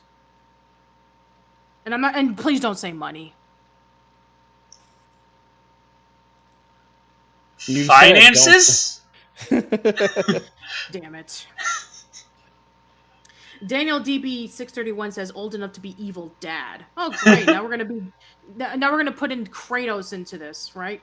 Actually, Evil Dad, an Evil Dead movie called Evil Dad. Now I'm imagining like the Evil Dead movie in a sitcom scenario. Oh no. Oh, gee, damn it! Now I'm just thinking of like Deadites and Evil Dad and the Deadites. Yeah, like the Deadites invade suburbia. But they said they're going to be stepping away from TV. Yeah, now we're gonna have like a TV opening sitcom called Evil Dad and the Deadites. I'm not gonna sing it because you guys didn't like my singing. I did. I mean, I'm talking about the chat. Well, then again, it's like it was either my bad singing or my bad attempt of trying to be cool in 90s slang. Okay, now that Demon Orc says, wait, Bruce Campbell is never playing Bruce Campbell again? Patricia? Wait, Bruce Campbell's never played... I mean, he wasn't going to play as Ash Williams ever again. That's what I meant to say. I'm tired. So am I. I didn't catch that. Yeah, I'm really tired. Oh man, I have to wake up early tomorrow morning because I'm going to a convention. So I'm sorry. I think we should probably call it a night here so that Patricia has enough sleep to arrive at her destination safely. Yeah. So Decker, what have you got coming up this week? Well, what should be going up in within the hour after this ends, because they're going to have to get everything back together, get everything calmed down again. But still, the Glass Review, unless they hit it with another copyright claim while this show has been going on, has finally had its copyright claim removed, which means I can finally post it everywhere. So expect that very damn soon. Still continuing the Summer of Jackie Chan. Creepy, I do have to send you back your little thumb drive. It does have something on it for you. Mm-hmm. But coming up next week is going to be Shanghai Noon. Oh, I thought it was going to be Mulan. I think that's Shanghai Nights. Oh. Or Rush Hour 2. Or something like that. And if you're wondering, oh, but Patricia, Jackie Chan didn't play as any character from Mulan. It's like, oh, but you're wrong. In the Mandarin Chinese version, he was Captain Shang, and he actually provided the singing voice. Which there's a video on YouTube that you should definitely check out of Jackie. But Jackie Chan is a singer. Like he has albums under his belt. He puts out music. Uh-huh. I know, but I'm just saying, like, in the 90s, he dubbed a lot of Disney films. He was in, like, Beauty and the Beast, he was in Mulan, he was in a ton of them. But, yeah, you have to hear him sing Make a Man Out of You. It is amazing. But I didn't even realize that Jackie Chan was a singer until doing research on Super Cop and finding out, oh, yeah, all of the music's different. So I check out the original soundtrack, and I'm looking down the list of different things. I'm listening, and I'm like, okay, this sounds like your basic kind of undercover cop music. And then I look at a couple, and it's like, this by Jackie Chan. And I'm like, huh? So I listen, and not only is he's singing damn fucking good. And okay. Oh, yeah. So I got that going on. The Shanghai Noon review should be coming next Wednesday. I cannot wait for you to get to the scene where they're in the whorehouse, and instead of going after the hookers, they take a bath together. Oh, yes. Wait a minute, why is it you can't wait for that scene in particular? Because I'm looking forward to your expression. It was... What do you got, Creepy? I got more things going. Also got the gaming channel working on that. I started another Sakura game. And I'm doing my best to actually continue on with Saints Row 4, trying to have some fun with that. Found out that I actually, running around doing random shit, I ended up completing a lot of the side quests anyway, and I just need to go do this, say to do the side quests so I can get the rewards for them. But also, I've been live streaming to Twitch, been doing a lot of Borderlands with my fiance, but I'm thinking that I'm going to get back to Twitch Sings. I went back on Twitch Sings and went down the list of all the songs I have to actually try and find a few that I kind of know, so that next time I do Twitch Sings, I don't spend 70% of the time staring at the song list like, what the fuck is all of this? So there's that. And, yeah, that's pretty much it. Right. All right. Patricia, what about you? All right. So a few days ago, I started on a brand new podcast series called Rugrats View from the Crib with my friend ZL, who was my former co-host of the Nickelodeon Slimecast podcast. And we had just started with looking back on season 1 of Rugrats in honor of the upcoming Rugrats reboot that's going to be coming out next year with its 26 episodes and its live action movie with CGI babies. Yay. And then... yeah, and we're just wrapping up on Dream Machine, where we look back on every single DreamWorks film. We're going to be talking about Boss Baby next, which, yay. And as of a few days ago, I just posted up the newest episode of PixMix, where I look back on every Pixar film, and we just discussed about Toy Story 4. So, yay, that's good. So, yeah, I'm going to...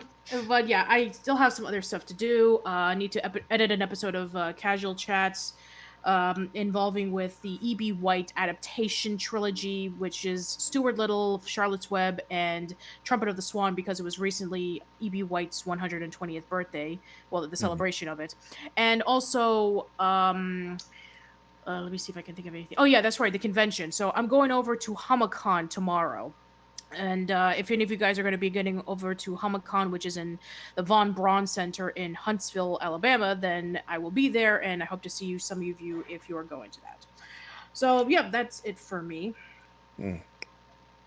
I have a new gem retrospective coming up. Yay! Will we see you? Will we see you with the mask and with the kitchen knife in that one? No, not in that one. Aww. But I'm also working on a new Lex script, so that hopefully will be coming up. And in October, we have something very special happening in honor of a certain 25th anniversary. Oh, well, I'm excited for that one. Mm-hmm. I think Patricia already knows what it is. Yes, I do know exactly what it is, and I'm really excited for it. I'm glad. But, so yeah, stuff happening.